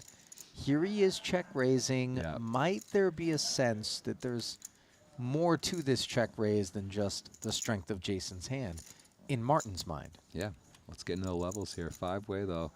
He has a way to get away. If he's going to call here, though, he could find himself, and there's not a lot of great turns, and nicely done. Way to release there. Kind of put out a feeler and just decided that that was not the time to get sticky. And Jason picks up the pot, making a set. This is a very, I mean, this is a star-studded table here. This is a very high-powered group with a lot of results to back that up. Exciting to see. Again, Ali, this is one of the best things about Triton, I think, is, you know, getting to see this stage of the tournament, because it's so fun. Everyone loves to see big buy-ins, right? Big purse at the end, ICM, all this, you know, high collision action. But really, the stage of the tournament, this is, you got to get to a final table, you got to get through this part of the tournament, build the stack, make some big folds, get some value. And already here, we're over half of the field gone and no re-entry, no rebuys available.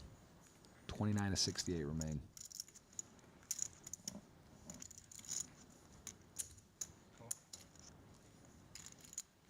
Dwan. Open limps the Jack-10 offsuit. Wykin Young with the ace-6 suited. Limping as well. And Ivy's going to rip it in with the diamond version of that holding. No. Off of the 185K. What is that? Just Too north much. of 11 bigs. Cocktails. 185. You having a beer with me? Yeah, at the end of the night. Last level. Only the last level? Yeah, I'm a lightweight. I drank a beer and a half last night and it messed my sleep up. Back around to Wykin. Hi. Could I have a And he's going to make the sparkling water call, so and a A6 a on green A6 tea? violence. Hot? Thank you. I'll get a good chuckle out of it. Unlikely anyone's going to be making a flush here. I love Famous last words, though, right? Yep. Riding the broom from the booth. I had ace-7. What was I thinking? 418K Okay, pot. there's- Could be some backdoor Chance flushiness. someone's what you getting were a thinking? sweat here. Nope. Oh, Nope. boo. club ends the drama, and the inconsequential river will be delivered as the players will carve it up.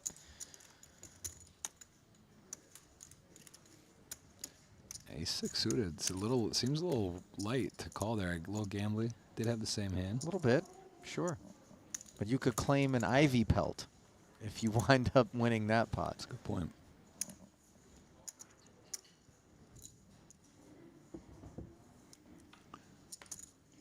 Sorry guys, the TV can just have to remind you about the TV packs. You can't stay on the reel after buying the packet of the TV. What?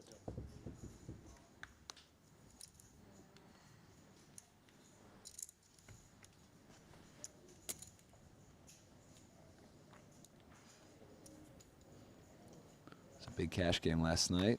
Ali tonight. Talk to me. See if maybe a few guys didn't get quite enough rest. There might be another game breaking out. Not sure on that, but that's a tough one to weigh out. Do you want to be fresh and rested for these high stakes tournament, or do you go in and take your chances in the cash game to make a big score? What do you think?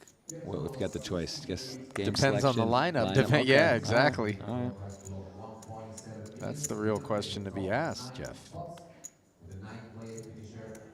Yeah, good turnouts for these fields here. 68 entrants. Not sure the uniques on that yet, but 29 remain, and going to get the payouts up here soon. Again, we see five-way action. This is going to be a theme. Got to be willing to make some big folds. Also, why aggression is rewarded.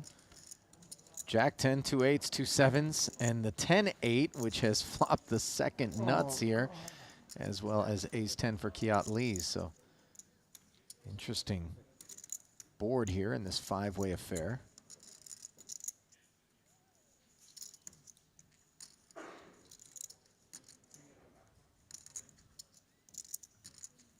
Three checks in front of Jason, who opted to check as well. Kiat Lee checked back, and the King of Hearts on the turn now gives him Broadway.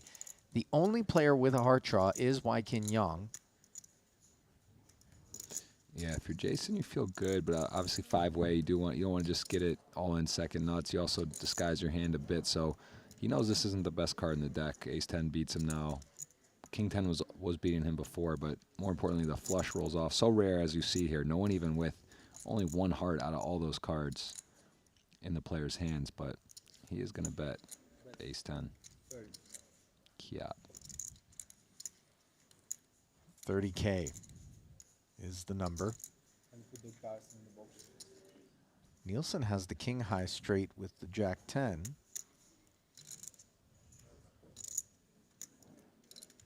Wow. Oh, and just decides to fold. That is a remarkable laydown in the five-way pot. Obviously, he's a little bit worried about the hearts and the ace 10. It just gets away from it. Will Jason Kuhn be able to do the same? Nobody left to act behind him. So he will make the call. Now the board pairs. Further complicating matters. Yeah, flush does beat a full house, but if either way, if you're Jason, the 10-8 you start thinking of a lot of hands that you're not doing great against. And is Kiat gonna go for some value here? Not five-way to a flop with that. Three hearts and a paired board. Kiat Lee content to check back, and Kuhn will see the bad news, as Lee will get a welcome gift with that ace 10. If only I had more courage.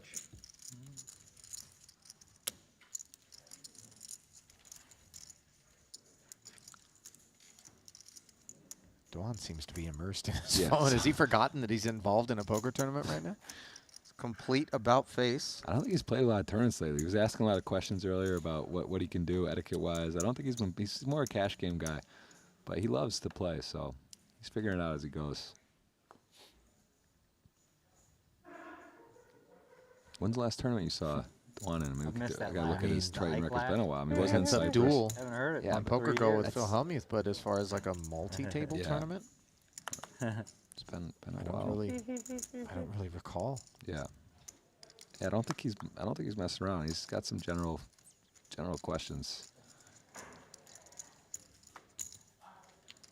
Let's take a look at his Triton profile again on the Triton Poker Plus. Pretty unbelievable app. You want to see the outer tables? It gives you actual a view of what's going on. It shows you hands, shows you a player's journey on their tournament with hands. So he has about 2 million in earnings, and he's got 5 cashes, but not since London 2019 before Madrid. So it's been a bit.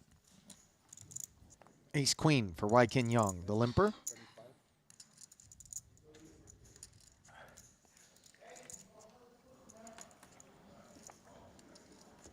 Yeah, Queen 10, Ace Queen.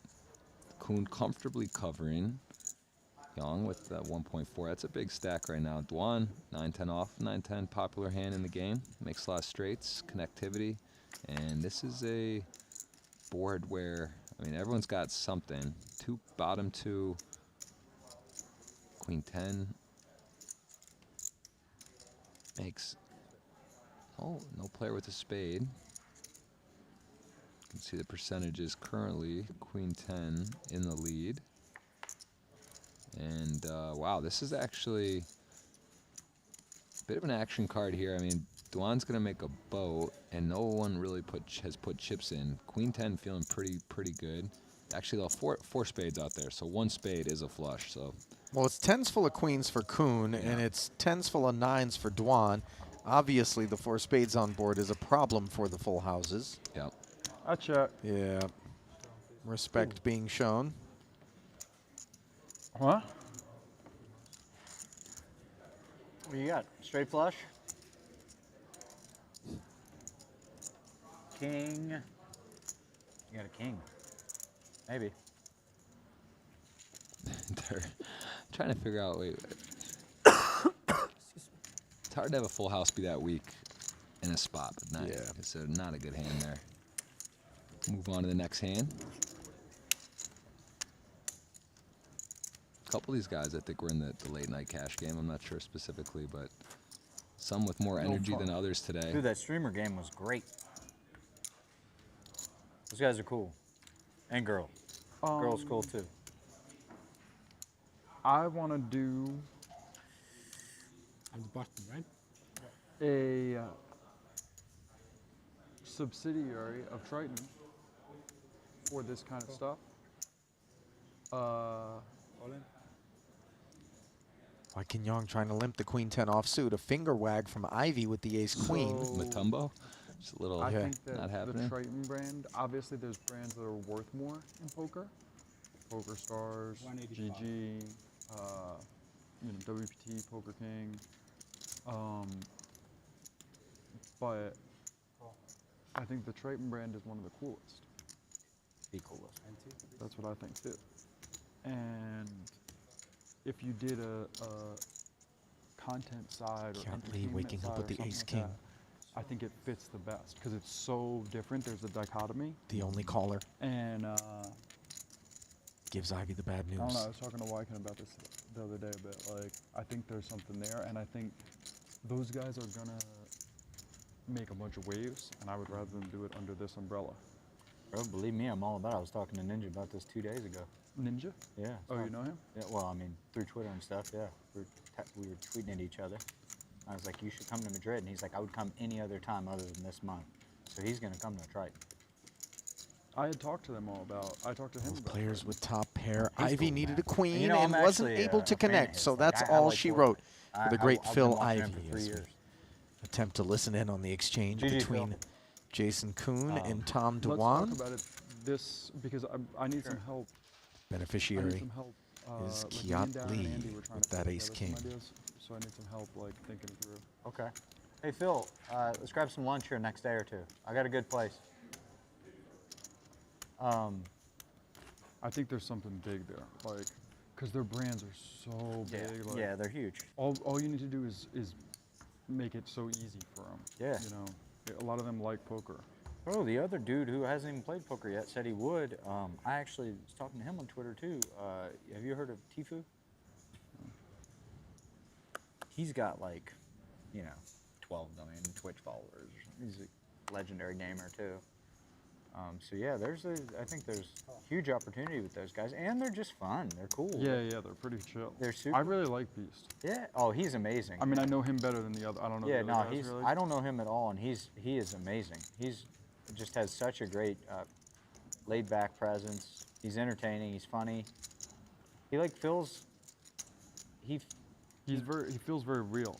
Actually, yeah, exactly. And his dialogue is like interesting. He's not like one of those guys who just talks to say words. Like he keeps a good banter going at the table. I really like him. And The prospective collisions in this pot feel very real as Lee limped the two kings. Duan does the same with an ace-jack suited. Nielsen now with the two queens will ask the question, shooting it up to 65,000. I really hope they over to jump White on King. board. That'd be awesome for all of us. Well, I don't know about he's Ace-jack. like such a big deal. I don't know if he would, but I think maybe he could just get some of the other people that like poker more. I mean, he does like poker, but I don't know. He needs to be so careful with his brand. Yeah. Yeah, big I hands. think it needs to be different. It can't be like regular Tritons trying to get them to 100%. come through. It needs to be some different solution. Young folded. I was saying. And Kiat Lee will should do rip. it. And of course, the I was limp saying we rip should do is some, cause for I'll concern let you think. for Nielsen as we await Duan's decision. We should do some cool Doesn't make locational a stuff meal of where it. we put a set just somewhere epic, like Hollywood Hills or Skyline somewhere, and just do something fun like that. He's Triton asking for a brand, count. but like chill, you know. Kiat has him covered. Some of that stuff, yeah. Yeah. Nielsen, we saw make a nice fold with Jack 10. Ali maybe finds a way, just decides doesn't Pen want house to in gamble here. Vegas, Could be against, They don't go Vegas obviously, at all. kings, aces, ace, king. The limp all in LA really is a does better- narrow the range that Nielsen it's- would be up against. And they're deep. This isn't a 300K stack. They're playing for. He can walk away from a 65K, Yeah. gift wrap, but I think he's gonna fold, but 847 is a big, big ask. Kiat Lee's so dangerous. This is also very familiar with his ability and what he can do. He doesn't necessarily have to have this top tier hand, but he does. As you said, it's sort of it smells a bit of strength. So nice release. No doubt. That was sweet. There was Nifty painful. pickup. Ace Jack off was talking some big content plans, talking about some of the big streamers that have recently taken a liking to poker. Ali, good sign for poker, I think. When No doubt. that is the case. I mean, I think that like we were talking about the go up, go down, right? Progressive. Yeah. That sounds up to- awesome. I think there needs to be more stuff like that. Like you I'm gotta- down for progressive deck tournaments. Yeah. We can try once and see how it feels like. I mean, I honestly feel like this stop would be a cool stop to do the 3-game mix one time. Even if it's low stakes, do a 10K Euro short deck no limit PLO. There's enough people here that would do it. And it would get like, yo, there's a lot of dudes here that play PLO that like would try it because they know 2 of the 3 games. They would play. And it would be cool. Like even if it was only 30 runners, it'd be fun. Hold them and shot deck. Just hold them and shot deck. It's just me, yeah? I have aces call. Kiat's not in for the. So all of a sudden, the conversation between the Duan and cocktail, Kuhn man. turns into kings and aces squaring off. Content plans on hold. Even Kuhn can appreciate the absurdity of that. Well, 25% of the time you're not. Yeah, over pair, under pair, 3 to 1. Not what there was expecting. When you have kings, you're kind of not hoping for that. But hello, window. Oh, perhaps trying to some get that justice 25 there to go to 26. for Duan. You got me, bro. No, whoa, let's. 7-7. There's 2 more cards. To 7-7. Let's do a real Buy short deck. Real Insurance. short deck run out. 7. Oh, sweat. Let's Look go. at ask and receive. 7-7. Sevens are hot. 1 second. Bro, if I call the 7-7, this set might be rigged, Insurance, honestly. insurance. All right, you got it. What? You don't take it? No, it's no insurance. I just want the pure 7. Right here. This is dirty. Seen It was some like a special non-zero stuff man too. tonight. I get like Bro, I 1,000. just know it's coming. You can't fuck? call such an obscure run out and it not happen. Or maybe you can on this occasion as Kuhn's 3-outer doesn't come in and Duan will double through him. It wasn't 0%, Ali. This is tonight, Ben. We've seen some special runouts, special hands, so almost. But kings take down aces. Another nuance versus the hold'em percentages. 80-20 here. You saw 75-25. A little better chance for the behind pair to find a win by the end of the 5-card run out. 你仲要錫我？因為我突而家係因為我錫你啦，係咪大佬？ Lun Lun You're such a nit. joins the party. Why no insurance? I couldn't calculate it fast enough in my head. Oh yeah, I would have just told you after. I, for one, am glad that Dwan ended up winning that pot just because the social awkwardness of interrupting their conversation with a bust out kings into aces would have been too much to bear. Yeah, to see him pick up and walk away would have been tough right there. Right. So he'll stick around. And then have Jason say, "Hey, let's grab lunch at some point. I got a spot. I got breakfast. Ivy and I are going to be going." Lunch isn't available, but breakfast I got you. That's a great idea. No, I think we should. It would be tricky to find the structure that fit, but it would be really fun. Like even if it's just like only the people that, you know, a small field. Like I don't know. It would be like on a slow day. It'd be fun to try it as a turbo. This guy's got big plans. They're doing new formats. The Triton They're getting big bet content mix. creation ideas on the table. I mean, this is the round table in here, Ali. Well, maybe we make the Omaha short deck PLO, and then everybody just doesn't care anyways, and we just fire it around. Just do something different one day. More of a gimmicky tournament. Bro, it's King Queen suited limped in. Wykin Young. I hate it. So it's like a shot With the ace 10 Yeah, it's suited. the exact same thing as short deck. Like they take the same cards out of the deck, but it's just so Shot lame. it up. Oh, okay. It ends up becoming like a really, really nut peddling game. Like Yeah, it's terrible. Just flatted and outflops the ace 10 on the king 9-7 board. yeah, Jack 10 9-8 is like, or I think it's like King Queen Jack 10 is like kind of the nuts. Like maybe like Queen Jack Jack 10 on the 9 might be turn nuts. now Something gives like that. both It's like the players nuts, a for straight sure. draw. Double gutter for Wykin. There's definitely a lot Top of pair combos with the aces gutter in for that game Nielsen. that are underdogs to, unlike front. PLO. But yeah, it's a stupid game. So is this supposed to be pot limit or no limit? I mean, there's no supposed to be. It's a terrible game. Yeah, it's the worst game Seems ever. like you have factory before. You played before? I won, but it's just an awful game. It's Dude, just, it's so it's fucking just really boring, and Yeah. it's like 6-card PLO if you ever played that. 5-card PLO is fine. It's Checking everything. yeah, like 5-card PLO, especially shorthanded, is fine. Like I prefer 4-card, but 5-card's fine. But 6-card, I played spades and a 6-card board once, like 7 or pair 8 on handed. the It's river. just, I mean, Yeah, you just have middle make set the and you're nuts just every checking it fucking down, hand. yeah. Yeah, middle set, you're like, I guess I'll call one. Yeah. Like, oh, I didn't hit quads, you know. Yeah, those games are silly. This is a silly game, but this is a fun game. Where do you draw the line on cards, Ali? 5-card They're awesome. PLO, And 6? really What's your? deep is good. Where do you Yeah, think I it gets a agree. little But too short many deck, you cards? need a Jack 6 bounty, in my opinion. Like, 5 cards should be big O. Yeah, Jack 60. Yeah. Jack 6 makes short Not deck. I mean, you don't need PLO. it in tournaments, but I'm saying in cash, it makes it, because if not cash, it's like 6 is insane. That's too. Yeah. High, low, 6, low. Yeah, That I don't gets it gets a little nutty. It's not a lot of money on that stupid. Well, speaking deep of with nutty, Jack 6, short deck's Wykin very- Young Yeah, remember back when we played pushing the 4 max 180,000, a very It was like 200 milky ante feeling min, half-pot fine bet 4 max. on the river here, and played on that. Nielsen Where? took a very Like that passive old line app to we used this to play on. king Oh, queen the suited first one, from the Yeah, start. Yeah, And now- four-handed. That was when everyone had no clue. It was sick. I Is like that. facing this Yeah, deteriorated crazy. board texture. Everyone was all learning short He deck really together. doesn't know where he's at. Yeah. At the Everybody same just time, it was agreed an to get all even in. playing field, except for me. I've Yeah. been playing for like 2 years. Yeah. Yeah. That was wild. Wow, big pot. I Big mean, bet. people caught up so fast. Though. It's like, obviously, you know, like 2 years of playing against fish. It's like pros So- that play against each other for a month, they catch up like after 6 that months, month. maybe. Not in a month. I mean, the difference was pretty small after a month. They're Short deck's a weird game. It's like in the beginning, like especially if you're just a no limit player, it's like it's hard to know what a good hand is. You have to play a lot to just have a feel for how much money needs to go in with certain hands, you know, like Well, early on, people put themselves in positions that are just that you never are supposed to. That's the biggest thing. And Nielsen again finding that it haven't fold. played Yeah, Kinda thought went he into the would. tank with it, Then used right. some banks, and Yeah. eventually Yeah, laid it down. On this occasion, though, Make a good Yeah, transition incorrect. fast. he got Decision, bluffed. He's definitely erring on caution He had a on pretty massive hand.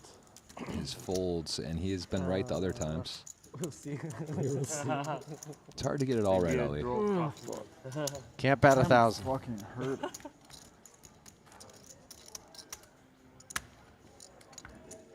So a nice pickup there for Wai Kin Yang as you begin to see Queen of why it is that he has the Did you? success I under didn't his belt see that it. he does in the Triton series. What do you have? Very good. You got more than me. You always you'll have so see. many chips. No, I don't. Yeah, you do. Every time I play a short deck tournament, you have every chip. Jason putting light on Wykin's. Why can't I have some Oh, good no, I'm news sorry, not for you? Wykin. You He's, have, you have 2 big chips in your front stack. Oh compliments my all God. around. Do I have more?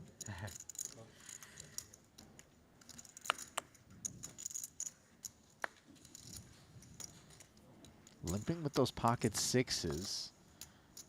Generally a hand that is not favored. Lun Lun following suit with the ace-jack, and now Kiat Lee with the king-queen offsuit in the cutoff mulls his options. Kiat with just 1 cash at his very first Triton stop, which came in Cyprus. Total earnings of $840,000, courtesy of the 75K short deck. Second place finish that he had out there. Shoots it up to 75,000, and it is just he and Tom Dwan who is dominated going to the flop, but has himself the Broadway gut shot and the nut flush draw with King 10. Kiat Lee also with the Broadway gut shot and the second nut flush draw. Yeah, you hear Kiat Lee discussed as one of the best short deck players in the world. So not playing a ton of tournaments on his resume there, but certainly capable. This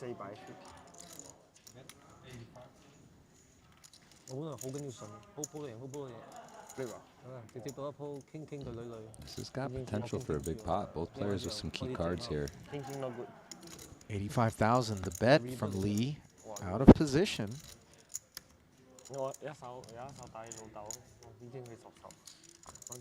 They basically have the best possible hands you could have without having a pair or the open-ended straight draw. I mean, he's got, yeah, there it is, all in, and Kiat Lee actually with the second nut flush draw. This is a bit of an unfortunate, wow. Yeah. Gonna call and big call, and wow. King Queen is actually in front Wow. right now. He snapped it off too. But look at the equities, 44% each. Wow. 12% of the time it'll be a chop. Dwan You was got it. I grimacing think- yep, yeah, you as got though it he right. was in worse shape than he is. Wow. Here comes the turn. Oh. It's the 7 of clubs, and now Kiat Lee draws dead against Wow. Dwan. 591. What Flush a came turn. That was high level hand there. Semi bluff all in, and the king queen high call. Wow. Big pot. There. Don't look now, but Dwan has doubled on more than one occasion now Yeah. at the featured table. Multitasking. He's planning content creations and he's stacking chips. That's a healthy pickup for him.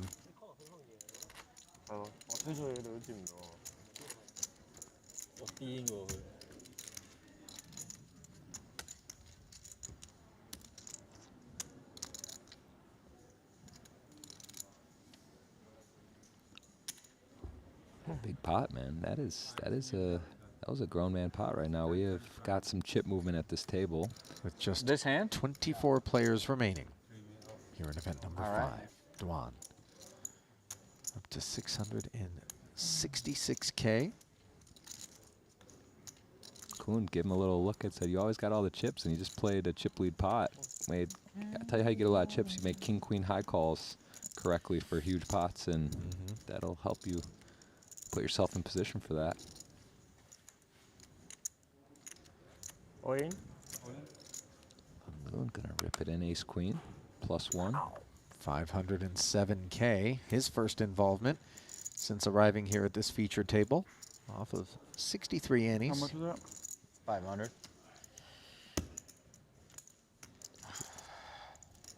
Dwan has a hard time letting go of jacks. Seems to find him tanking often with this pair in this game.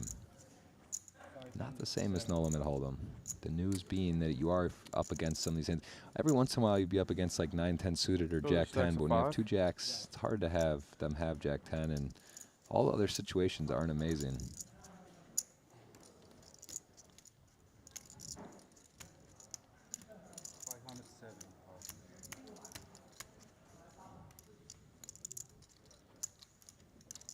Pain. Yeah, it's Pain giving is him a real. migraine.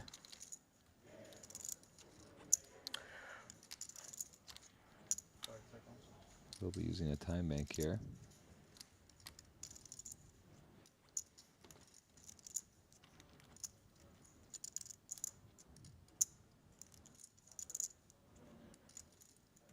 Only has the Nielsen behind him, so he's not too worried about players behind. Does fold, gonna end up taking it down, so nice pickup. Lun Loon would have been off to the races if their had called. What do you have? Well, a reminder that if you aren't already getting your online poker fix at GG Poker, what better time than right now? With the sign-up code Triton2022, you get yourself $100 in rewards or a 100% deposit match up to $600. Get involved in our daily Triton free rolls, and of course, you get yourself a free $50 Global Millions ticket as well. GG Poker, the place to be.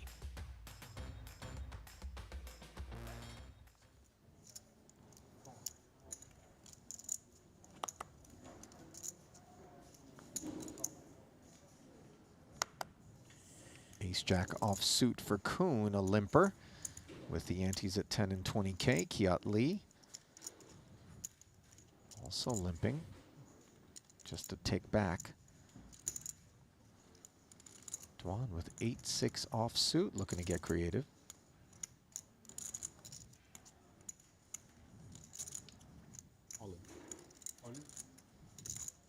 So Nielsen, who we've seen play it coy, cautious at times, some big folds, goes ahead and takes the king-jack suit in the spot and takes Is it it okay if I all look at the chip stacks on in. my phone, or is that not allowed? I think it's not supposed to. In the Okay. hand, is what they said before, but I don't care. But I think that's what they said. should be before. allowed, right? I think they said no phones at the. Oh, TV this is table. like 650? At the other tables, I think it's fine, but TV table is I don't know. But I'm not sure. It's just someone else said it. I thought it was closer to 500. Kuhn wanted to do a 500. little We dance. shortcutting to stack sizes. Using 500, that we Triton dance. Poker 647, Plus maybe app. not. Instead, had to do it the old school way. In the end, it didn't matter, as nobody was interested in tussling Well, my with the kid man from the started Faroe making, Islands. Started making like Have grumpy we checked that? faces Is he for the number first one time all in his time life, Faroe and it's Islands earnings? The funniest thing I've ever I'll take seen. I'll My take wife that. sent me a picture of him today. He's number one of one. Right. Isn't that awesome? No one else has ever Complete- played poker from the Faroe Islands. Complete hammerlock. He's just now into that. I love it so much.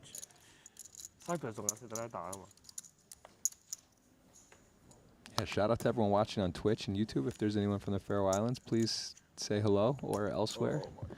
Invite you to hit that thumbs up button. We appreciate it. This has been some fast and fun action early on here.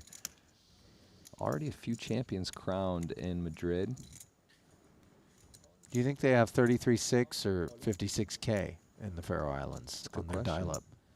That's a really good question. It's not. It's not. Much. Shots fired at the Yeah, Faroe all right, Islands I from inside the respect. booth. My Yeah. apologies in advance. Respect. As we see Waikin Yang in the cutoff, taking one down with that A7 suited. 23 players remain here in event number 5 at the Triton Super High Roller Series Madrid, where plenty of smiles and good times abound, in particular in these short deck events, where the play does seem at times like just kind of works itself out. Yep. And here's a look at the chip counts on the dealer change. Tom Dwan, courtesy of that nice healthy double, up to 1.3 million Jason Kuhn sits behind him. The only other stack over 1 million.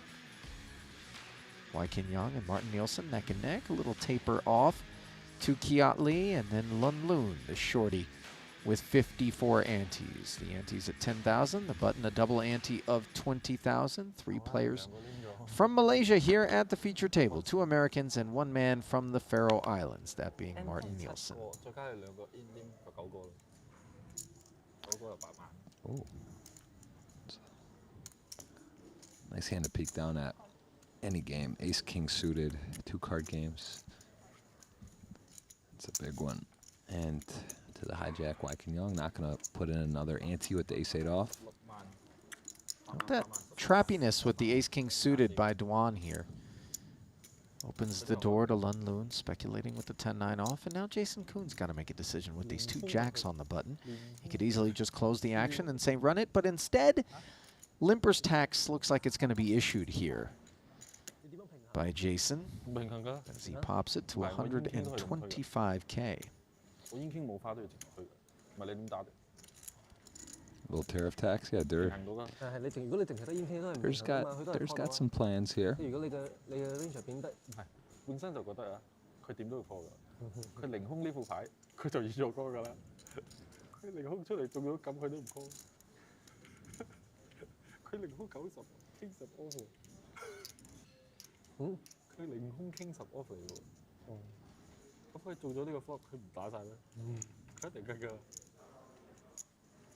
Kuhn is the 2nd deepest stack at the table, Jeff, so obviously that's a bit of a concern for Duan, but he's going to take his chances, and given that he's the big stack, it's the only one that can bust Jason Kuhn, so this move carries a lot more weight.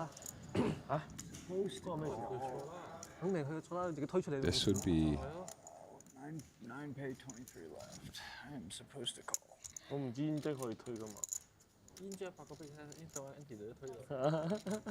Knows So what to mad do. that I raised. But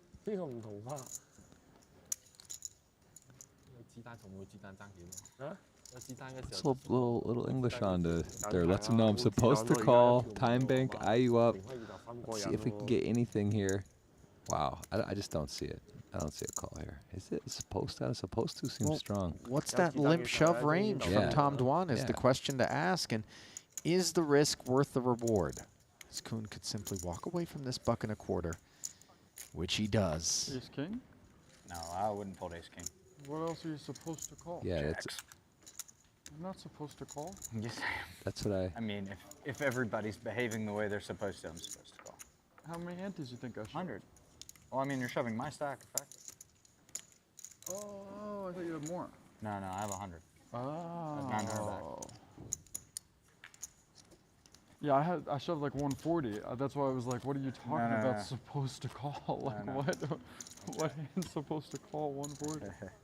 Right. That makes more sense, okay. No free lessons. For 140, you're not supposed to call the jacks. 140, I probably wouldn't have.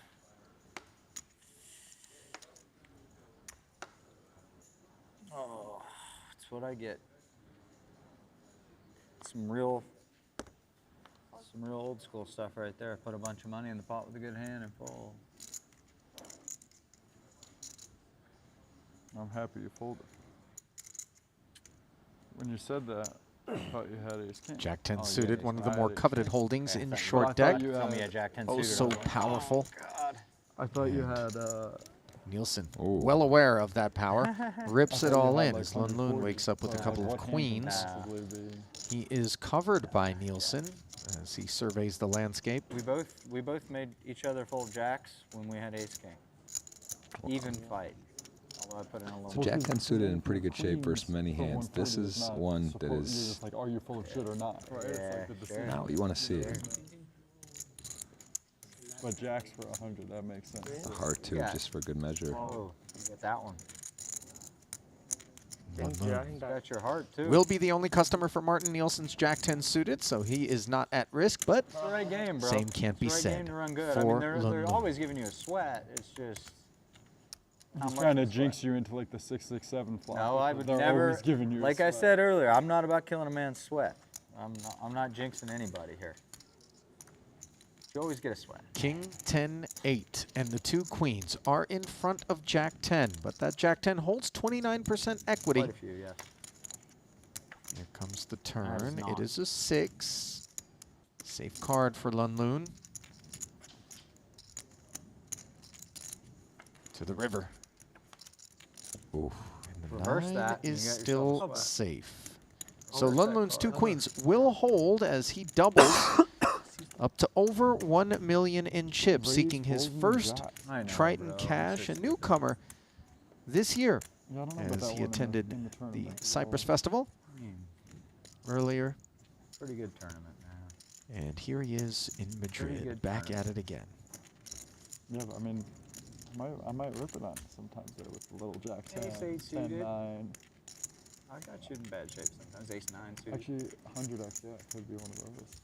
Yeah. 10-9 would be a really ambitious rip. I think it's better than Ace 8. Just call. 好啦，係時候可以收割咯。咩啊？係時候可以收割咯。有大隻咗。Nice big smile on Lunloon's face there, 你先嚟我先。嚇？你先嚟我先。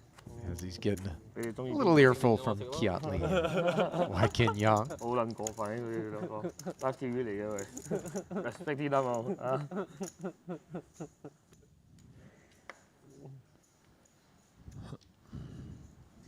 因為 live TV 我哋要講下啲笑話，去俾啲觀眾睇得開心啲。你啱。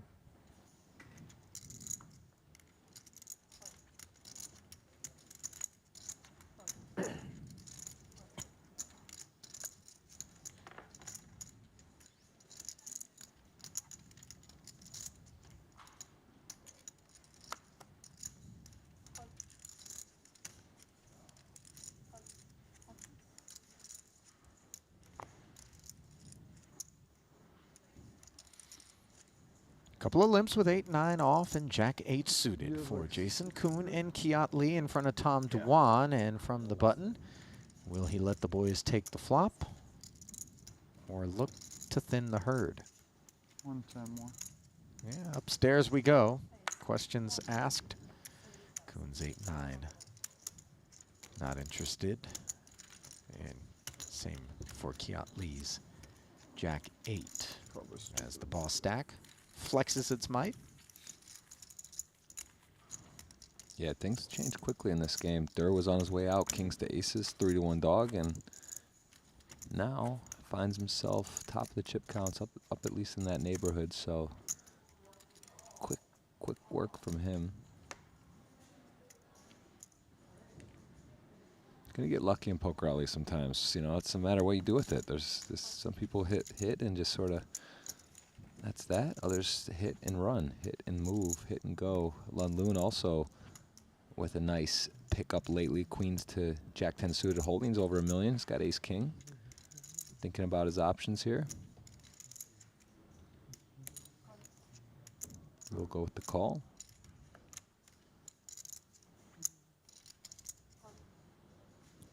Queen 10 playable for Jason.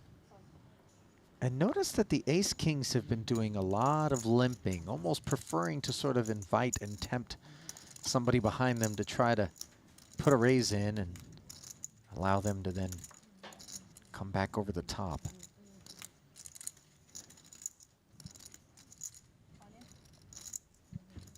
And Nielsen put the ace-9 suited.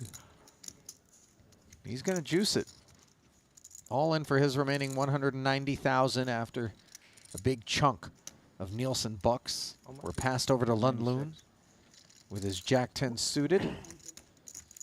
And Lunloon could add insult to injury if he were to make this call, which it would seem he will always, at a minimum, do, if not re-raise.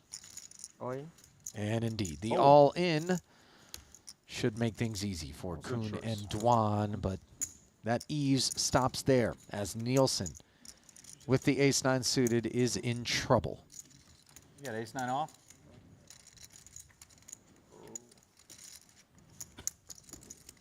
Did you mark this card? I had queen 10. Kuhn with the sick reads again. Ace-9 suited, not off, but still. Out of all the combinations, he's just right in the neighborhood. Calling Nielsen's hand. 33%, and he binks the 9 here to jump out in front of Ace-King. 72% equity from this point forward. Lun Loon is kingfishing. Loon, I think it's a queen. Is it? It's 8. That's all right. That's you get some chop outs. Yeah, 7 would be one of those. The chop. King still available to take the lead. Big pot here for Nielsen for his tournament life. Oh, the chop card as both players Are you sad? make the straight. That was a better than average outcome. Yes. Nielsen's like, not I from would have the been sad flop, too, bro. not from the turn. I want the whole pot every time. You can ask why Ken. Queen's to ace king and no limit hold. If I lose, I'm sick.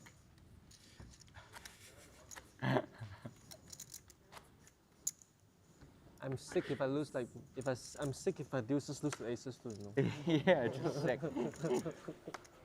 It's like, no justice, you know? How can I not flop a set there, you know?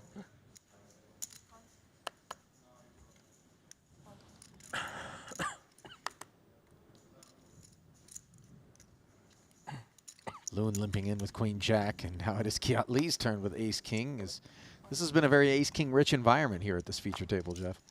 Oh. Yes, it has. Rip it, 573,000. Holy shit.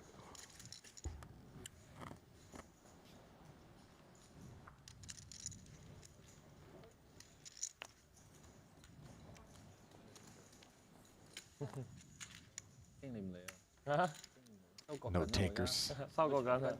搶緊邊個收割啦？你啱，你啱 ，You're right。究緊邊個快啊？邊個割得多啊？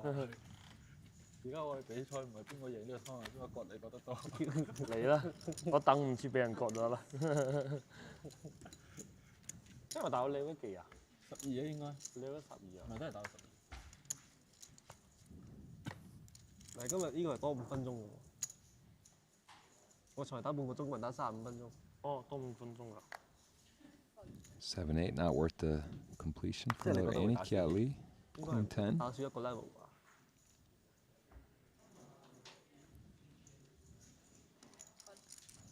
Don't think we've seen a Queen 10 just hit the muck yet. No.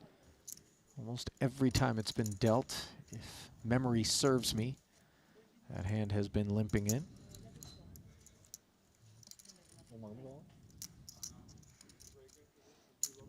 Nielsen, a little suited 9-7. Gonna try to get to a flop. Ooh, unlikely though. Look at that dealer hand. Going. Ace King, yet again, on the button, and Lun Loon punishing the limpers. Kiat Lee getting a kick out of it.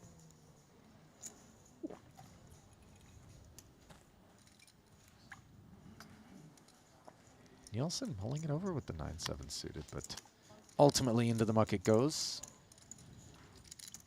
As does its connected counterpart in Waikin Yangtze. What'd you have? Ace King. And Loon giving the boys some free info as he hauls in another one. Momentum very much in his corner. No flop for you, sorry. 我大你少少。90，你90唔會令我89，你過分咗啲啊嘛，大佬。係咯，後邊兩個喎。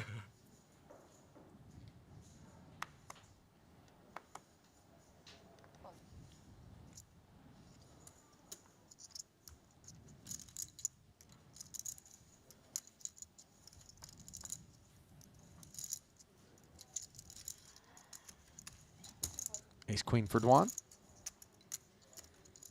Opens.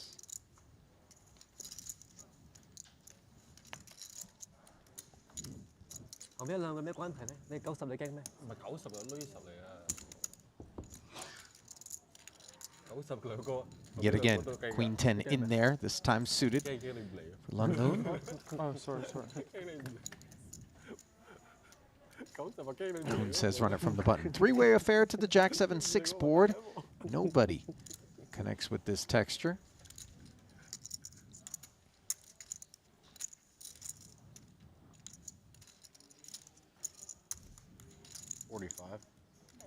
Yeah, and Hold'em, it's hard to make a pair. And short deck, generally you're going to see some connectivity with boards. This is pretty dry. No one loving it. Kuhn making the most of that. Taking advantage of the power position is Jason.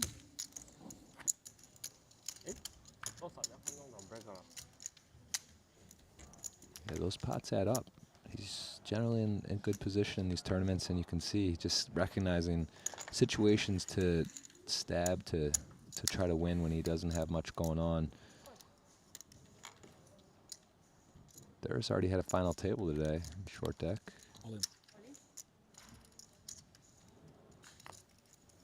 And his limp has trapped Martin Nielsen, who moves all in with ace-queen after Durr.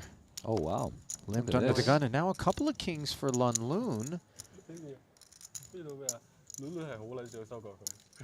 Question is, so he just no messing around, no just call. He's going to shove.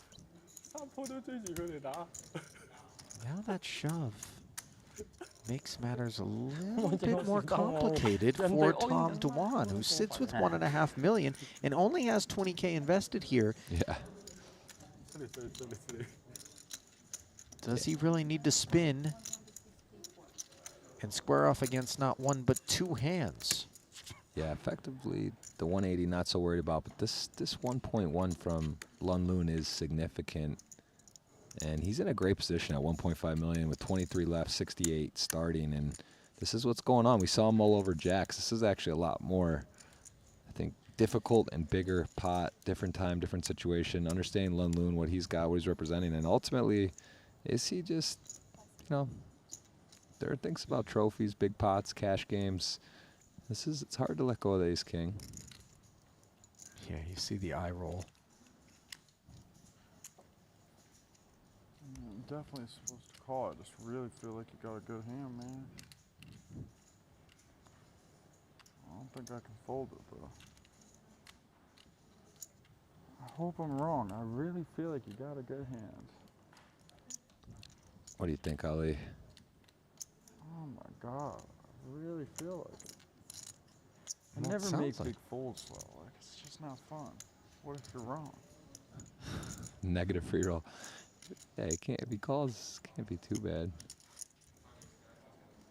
Piercing gaze across the felt at Lun Loon, trying to stare into the man's soul and determine whether or not this ace-king is in good shape. Wow. And the no-look call from Durr, and he's not going to love it, especially once he sees that an ace is busy in Martin Nielsen's hand. The situation is great for Lun Loon, however, who is feeling the weight of the moment right here, given that he is covered by Tom Dwan, who could bust both of these other players. Sick, but I understand. I mean, I'm not Yeah, you know. supposed to. I get Yeah, it. you know. Should have all kinds of stuff. I get it. I get you. I can feel it. I thought he might fold there. I just. So did I. I really thought he was. Like extreme. Still just get there. He couldn't even bear to look as he put the chips in. He just Yeah. gave it the full snow owl. Got like Jack 10 or something. You're like, That's the problem. you get the right? price. All the Group 1 stuff and none of it on the flop. 2 6s and a jack. Kings in great shape here. Massive side pot between Lun Loon and Tom Dwan's ace king. 6-6, bro, Nielsen like me playing for the earlier. main. 7 on the turn. Martin Nielsen issuing the GG, as there is no card that will allow him to win this pot. And on the river, it is the ace. Oh no, Lun Loon, man. I think he took some tough ones in Cyprus. That is a brutal, brutal way to go on the river. You see Two Nielsen outer. say good game as well, because he is actually out, and then that's a lot to take, man. Seems like such a nice guy. It's crazy. What a big pot for Durr. Short deck can be a wicked witch. Disheartening there for Loon. Walks off, and rightfully so. I was really fucking thinking. I mean, he just looked like he fucking had it. 我6、7嚟嘅， He should 都 be 可 able 能 to 就 have 6 a lot of And like, now Tom Jack Dwan suited sits there, with or, shy of 3 million in chips. Good for 288 係咯， antes. 主要做咁撚多牌。 That is a massive stack here. Going to Poly Market to check out Thur's chances to win a title. Just what got is habit? If I didn't think- catapulted. You know, like he just wasn't acting like He is in so I'm like, command. I'm really nervous with King. But he is not the overall chip leader. Okay. That honor still belongs to Ryan Yum. But I don't know. I don't even get Ryan on the table. This guy, he's been holding down the top pole position for a while. Yeah, he has. Short stack currently belongs to Winford Yu. Michael Soiza just a click up from him. In tournaments with that kind of spot. I'm Yeah, I'd love to just see what he's doing, but if you don't, you know, another way you can find out is go to the Triton Poker Plus app, click on the name. It actually will tell you hand histories. You can see specific hands. They have reporters at each table showing you hands, results. It's pretty ridiculous. So check that out if you want to take a look at him or one of your favorite players ride through a tournament while here in Madrid. Familiar looking flop, 2 6s and a jack. Jason Kuhn has the edge with top pair. Checks it over to Dwan's button. And with that newfound pile, Dwan probes for 40K.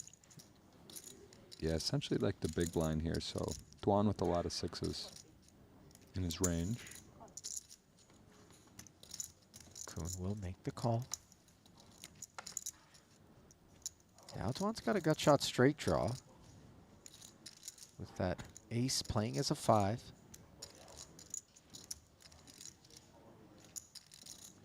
Check to him once more. Could just check back and look to realize the equity. Bink an ace or a 7. Either would be good, but could also just try to take it here and look at Dur. 140,000 in the middle. Reaches out and barrels what looks like 110,000.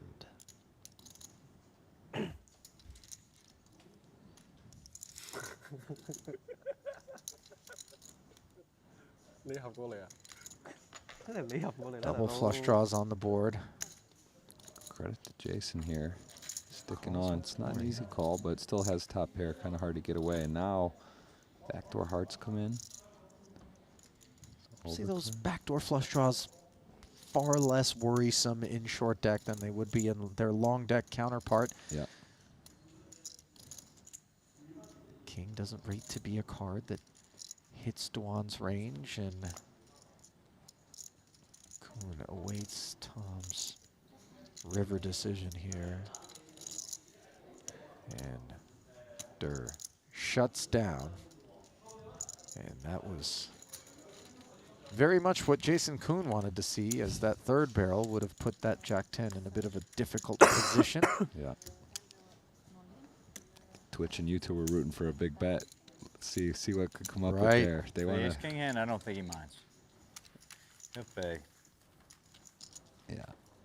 And a reminder to those of you who are enjoying our coverage of the Triton Super High Roller Series from here in Madrid, whether you're on Twitch, Facebook, or YouTube, be sure to subscribe so that you don't miss any of the content that the Triton team is putting out in between stops, in addition to our live coverage. Calling at the minimum? Maybe just putting it in now. You can also click to be alerted each and every time new content is uploaded. Good to have you all with us from wherever in the world you may be, and good to have a Jack-10 suited if your name's Kiat Lee, the kind of hand that he is down to get it all in with, 583K. Dude, you're world class at this. 2 in a row. No takers.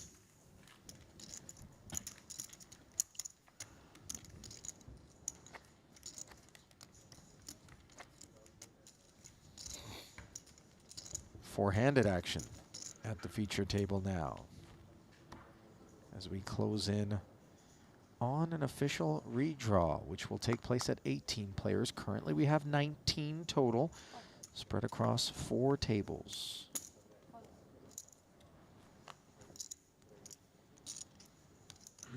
Dur was halfway out the door. Kings to aces, though. He's got quite a day at the office with the final table in short deck coming right into then this event. Oh, redraw on and one player. Getting a nice deep run going here. Four-way action to the ace-queen-6 two-heart flop. Dwan with the 2 queens in front of the field. Wykin's got a gut shot straight draw.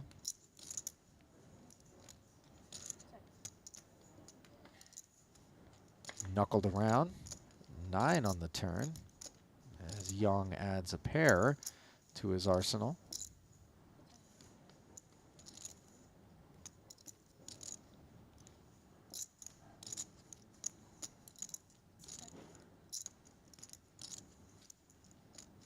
Another round of checks in front of Jason's button here. He'll close it with a check of his own, and on the river the ace pairs. So Durs, Queen, Jack is the best hand.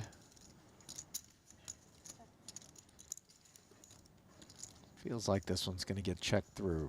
Jeff, what do you think? No? Durs going to fire for value. Yeah, reasonable. I think that would have been logical as well to check and probably not fold to a small bet, but he is going to go ahead and just set the price himself. Maybe get called by worse, possibly. Yeah. He might have got us. Queen was suspicious, but he actually he did have a reasonable hand there. Queen Jack going to pick it up, and Durr just keeps on stacking chips today. Oh, fuck. Indeed. It has been the Tom Dwan show, as he went from, as you mentioned, feeling as though he might be out the door to being in business. Second biggest stack in the tournament overall at present. Picks up a couple of 8s early here. Yeah, similar to that Queen 10 hand you mentioned, that just seems to be early position. These type of hands trying to get in there for cheap. You also have some big limps, so you sometimes do get to realize the flop, get to see a check around and try to hit your set. Wykin with 616K says, I'm a 3-time champ. I'm not afraid. Ace Jack, good enough to try to pick it up right here. Also not full ring at the moment, and he is gonna make nice of that situation. Now, I recently read this book. It was about all the Manson stuff, like Charles Manson in the late 60s, like his murders in Hollywood. Yeah, I don't know anything about it, really. It's wild. It's highly entertaining. So we are down to 18 players, which means it is time for a redraw. And on that note, we will take a quick peek at our chip counts. We don't have them for you up on the screen. We've got them for you courtesy of our Triton Poker Plus apps that Jeff and I are using to keep tabs on what's going on. Tom Dwan, second overall in chips with 2.739 million, behind Ryan Hume as we welcome you back inside the booth here in Madrid. The short stack in the event at last check was Michael Soiza, but he apparently is the man who was eliminated in 19th, leaving us at the redraw period and leaving Winford Yu on the short stack. We'll be condensing the field down into 3 players. And Jeff, another frame in the books here in short deck. Lun Loon, a vicious beat to be out the door along with Martin Nielsen. Yeah, I mean, in Cyprus we saw him playing, thought he played really well. I remember a couple hands he took really tough there, and you can just tell what a class act he is. Great guy. You know, you'll see him in more tournaments, and hopefully those beats stand with you. Hopefully he can get some success and get his stack back to where he wants it in the future events. Yeah, obviously it takes a little while to break the seal sometimes and pick up your first cash, but hopefully Lun Loon will stick with it because he is still looking for his first Triton cash. And we are looking for a quick break. Jeff and I will be back on the backside with continuing coverage of event number 5 from here in Madrid. Don't go anywhere. More to come.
guy. Double scoop.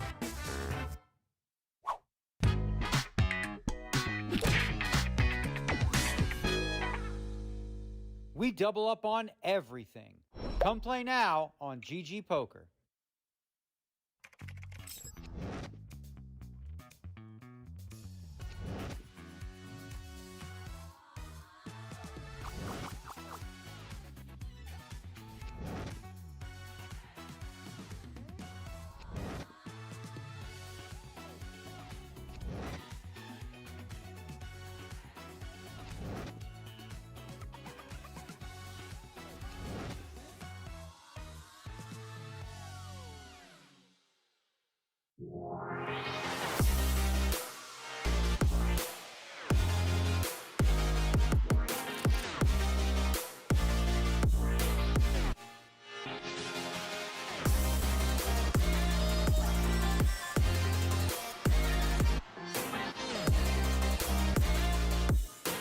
From this point forward. Oh, I saw heart that. in I walked up Watson's to the hand. table for that. Yeah. So it's Can just you bubble two a outs tournament? once. I didn't bubble, no. And No, the river Rob, pairs the board, so Dwan with a full Rob called double. you, and then I jammed over the top. And Watson is going to be Rob left called with out a turn. fumes. This time he managed to. It was his correctly, turn this time. He had queens, and he called within like 0.3 seconds. I have more money.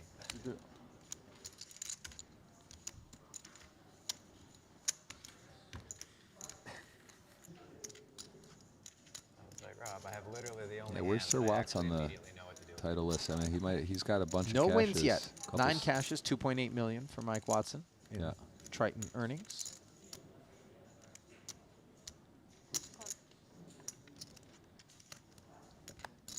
Jacks popping up again, flatting the Watson all in with 10-9 off under the gun. Ivy Boys, in I there as well appreciate with the the donation. King 6 suited. Yeah. Have one of them dragon things.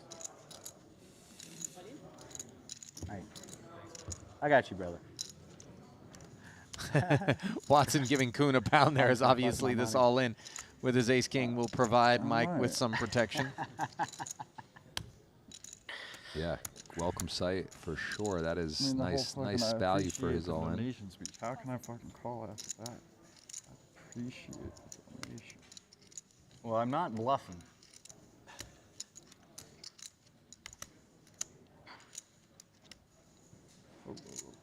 Oh, 61. What the fuck? Like, it's weird. If you just showed the money in, I think I would have just snapped. And she just did this whole speech. I mean, it wasn't a whole speech. I said I appreciate the extra 8,000 or whatever you chucked in there. Got to give my man protection.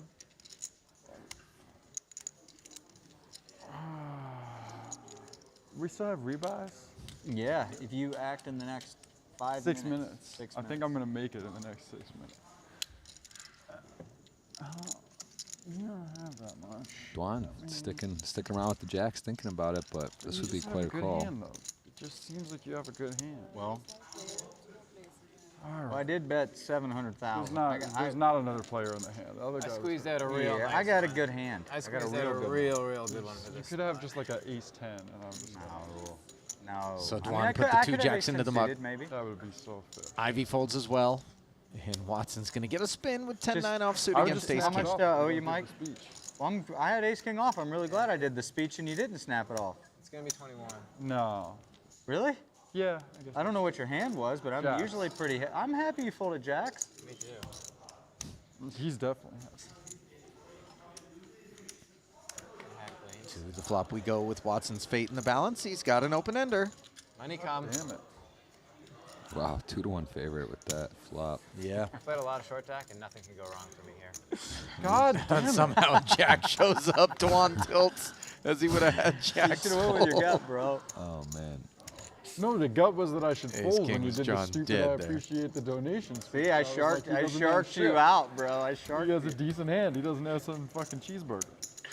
I definitely had a good one. We're got the Tom speech. Dwan. I got Tom Dwan to fold a good hand. To fold Have you top ever full seen house. that in your career? No. I've never. I just figured he had 10-9 suited and was like, I guess I got to get away from it.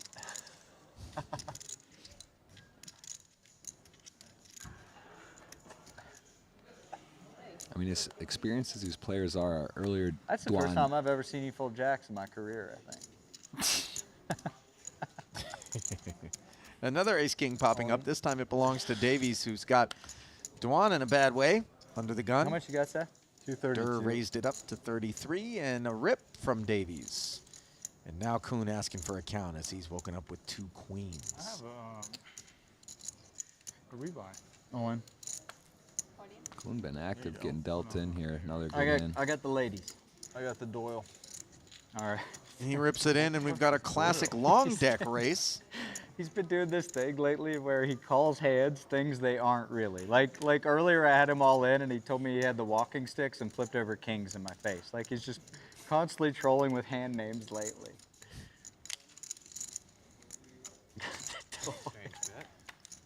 It's really confusing. And Davies outflops Kuhn on the ace-10-9 board. I think I get a gutter, right? I got the diamond. I just get a gutter. It goes 8-7. Oh, that's right. I didn't even hit a. Oh. When I had the God. tens. No, I just swapped Jack. That's filthy. Yeah, you hit a The diamond queen on the turn. binking Kuhn to give him a set. And now Davies is down to just one of 4 jacks. Really entertaining stuff. Johnny. Johnny Rocket? Entertaining, huh? Jason? Whack. I don't know if you. Yeah. Not there. Plenty of entertainment. It was 2 tables. Queens full for Jason Kuhn, whose stack has ridden the See you in roller 2 coaster minutes here in and the early 27 going seconds. Antes or whatever. at our Hey, Event good 5 fold, feature David. table. Already past the bubble. You guys should just put it in on Thinking right. he was like pushing IC, where like I was definitely just snapping Put it in. any- Bananas. What's the flop? Ace something and Chris just like open mucks. But like Rob's sick because he thought the dude was all in and he wasn't. Wow. Oh, I How didn't much do you realize have, that's Mike? what. It's just this, yeah. 66 And Do we have a break now? Tom, how much do you have roughly? 500? I don't know, man. I'm sorry, I got a spot. I'm sorry, I just don't know what I got. Yeah, you got 500. I have almost 6, I think. I'm gonna raise to. Was in a 60,000. trance. Dwan did raise and take that last pot without the flop with those 2 queens, as we see Kuhn with ace jack shooting it up to 60,000. 558,000, I believe. So that's significant. I didn't realize. So he got left with chips then, and he would have been all in, and he came back from the tournament. That's I didn't Correct. understand the gravity of that, but that is wow. And he would have been busted, which obviously would have allowed for a pay jump to Yeah. the 2 guys who ended up being busted. Right. Well, Watson got second, so he could have maybe got first. And Rob, it cost 100,000 euros roughly for Rob at least. Yeah, it wasn't good for him. Meanwhile, ace-7 offsuit for Watson off of this 66K stack, trying to determine whether or not it's enough.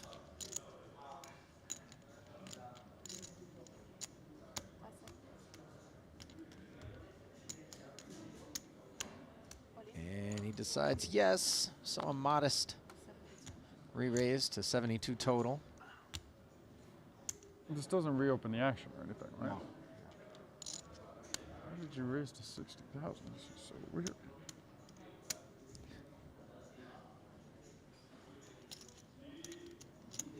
Five X open by Kuhn. Dwan with queen 10 72 guys. or flat. So there will be an active side pot. Before Reg closes, Watson trying to get spin up a bit here, see if he can get lucky. Queen in the window, followed by an ace and a jack. So it looked initially like Dwan might have outflopped Kuhn, but instead Jason with the aces and the jacks has a stranglehold over Watson's ace-7. Dwan has heaps more equity with that Broadway draw.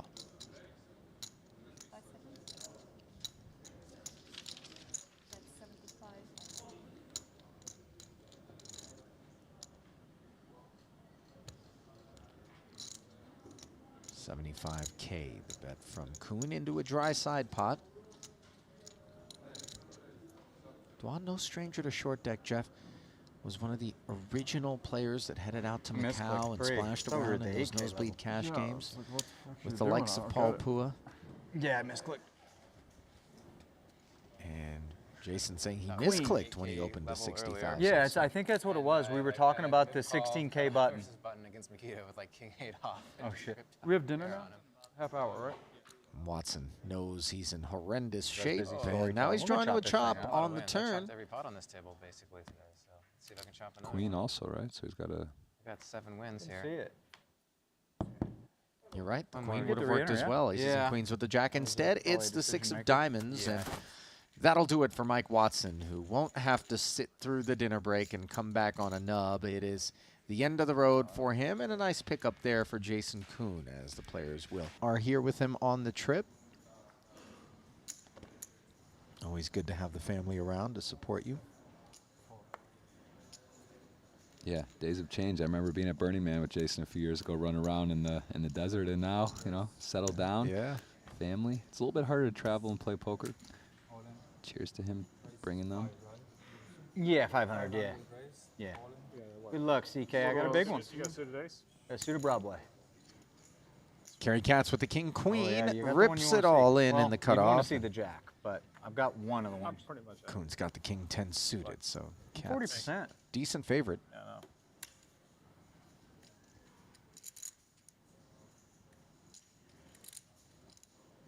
Low pairs? That's what we're looking for, right? Sure. 7, 8, 9. Seems fair. First sweat. There's the 9. 2 Hi, Bear. aces and a 9. Be okay with a 9 pairing. I'm down with that flop. Katz doesn't mind it whatsoever. King, queen, in Short deck. even better shape now. Oh. Oh, but an ugly 10 rolls off on the turn, and now Katz needs help to stay alive You do. here. You got a lot of outs. Any paint? Not bad, man. Is it there? No. Well, GG, brother. third ace on the river, and Kerry You Katz here for a few days? is eliminated. Yeah. Short deck, high collisions. I have no idea. Equities run closer to the tournament because it's so fun. Everyone loves to see big buy-ins, right? Big purse at the end, ICM, all this, you know, high collision action. But really, the stage of the tournament, this is, you got to get to a final table. You got to get through this part of the tournament, build a stack, make some big folds, get some value. And already here, we're over half of the field gone and no re-entry, no rebuys available. 29 to 68 remain.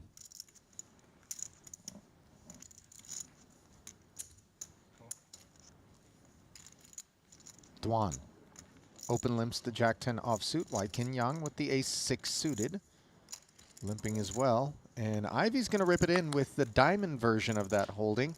No. Off of the 185K. How much is that? Just Too north much. of 11 bigs. Cocktails. 185. You having a beer with me? Yeah, at the end of the night. Last level. Only the last level? Yeah, I'm a lightweight. I drank a beer and a half last night and it messed my sleep up. Back around the White Kin. Hi. Could I have a And he's going to sparkling make the water call, so and a A6 a on green A6 tea? violence. Hot? Thank you. I'll get a good chuckle out of it. Unlikely anyone's going to be making a flush here. I love Famous last words, though, right? Yep. Riding the broom from the booth. I had ace 7. What was I thinking?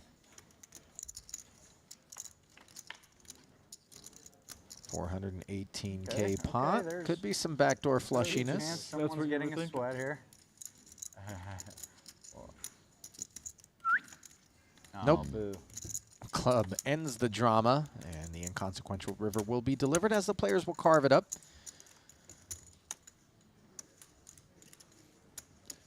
Ace-6 suited. It's a little. It seems a little light to call there. A little gambly. Did have the same hand. A little bit, sure.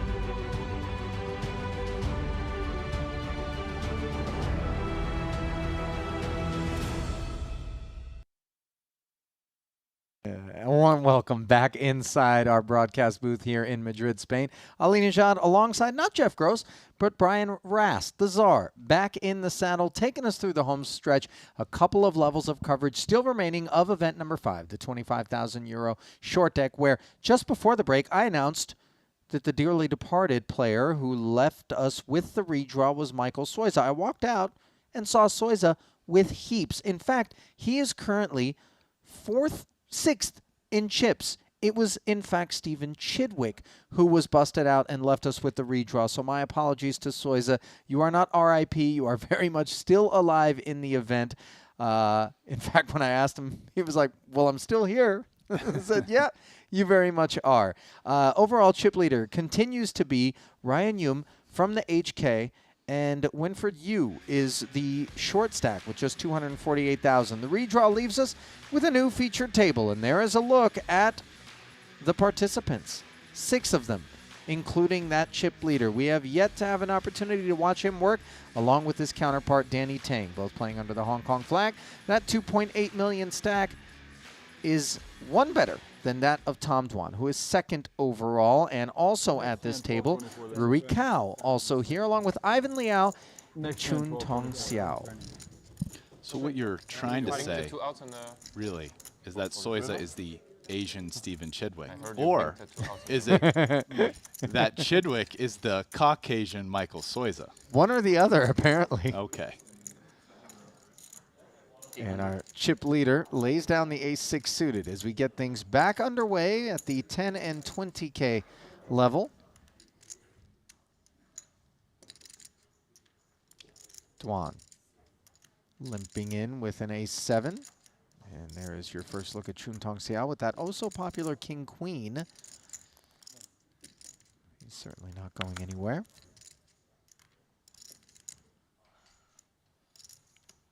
Chun has just shy of $2 million in career Triton earnings, 7 cashes in total.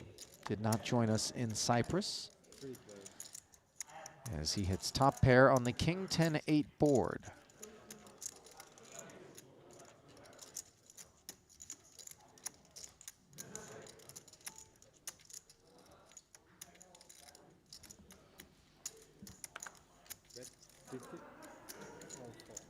Fires 50,000 after the Dur check, and he will take the first pot of our new feature table.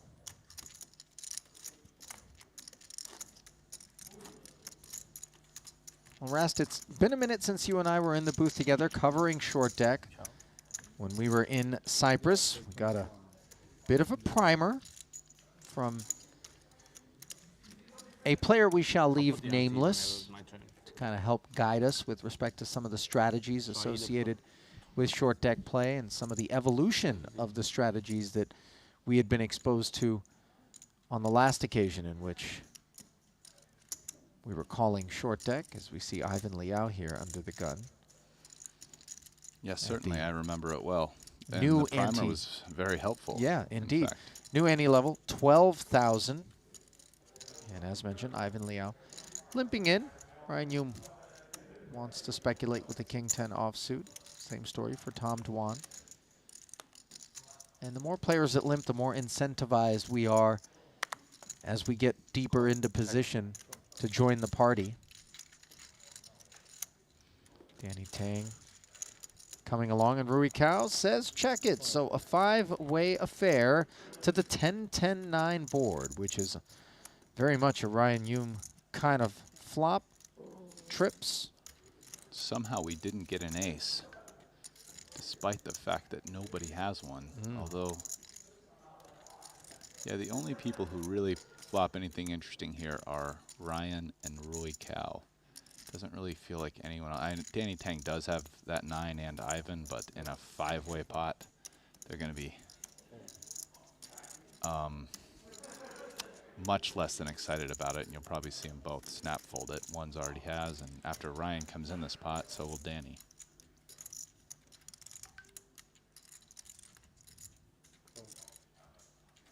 Cao on the button, fired the open ender for 55,000. A flat from Hume. The only taker, As Danny Tang's actually out of there. There's the ace you were talking about. Yeah, just when we can see 5 players' hands and the board, that's 13 out of the 36 possible cards. So still 4 aces left in the deck out of 23. It's just pretty likely you're going to see one at some turn or river. Reasonably likely. Will Roy Cow keep bluffing? The answer is yes.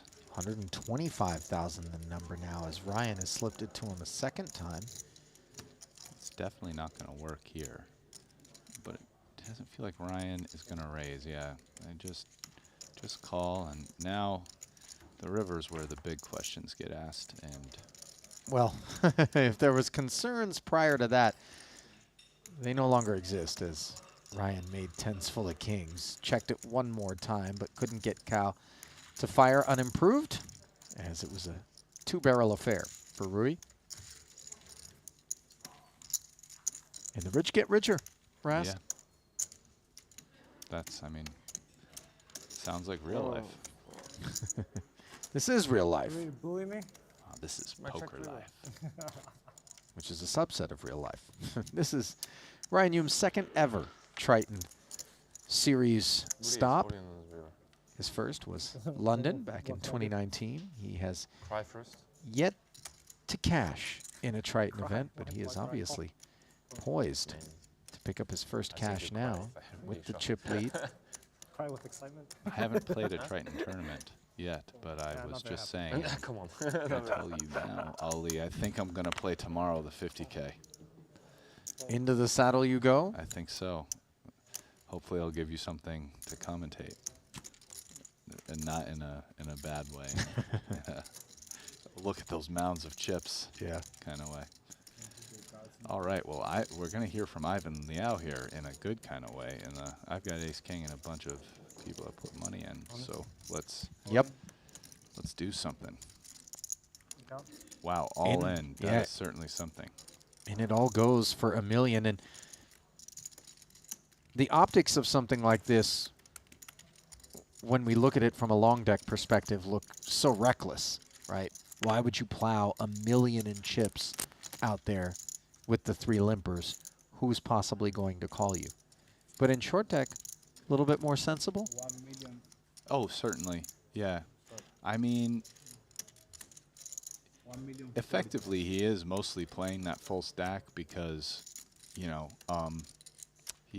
2 of the players cover him, and Danny Tang has 740, it looks like. But, you know, the truth is there's kind of more chips out there than maybe you realize, right?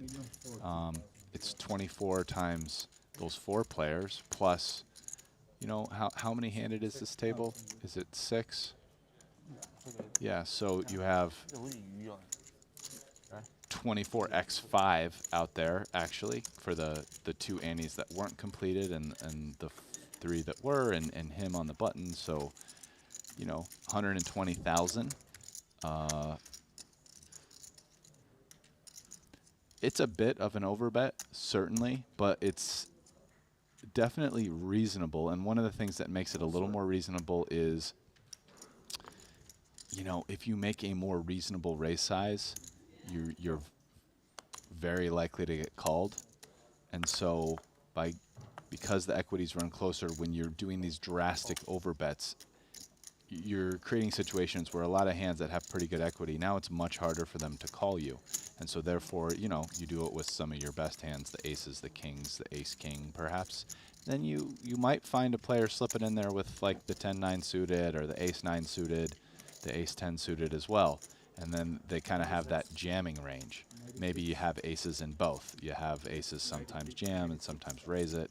But anyway, the point is you have a somewhat small and kind of like balanced jamming range there of some real premiums, and then some hands that you're slipping in that perform pretty well when called, such as 10-9 and Jack-10 suited.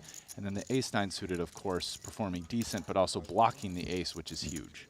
Ryan Yum putting on a performance from the button here with King-Queen off suit as he makes it 96,000, looking to thin the field of Dwan and Tang, who both limped in with ace-jack and ace-queen respectively.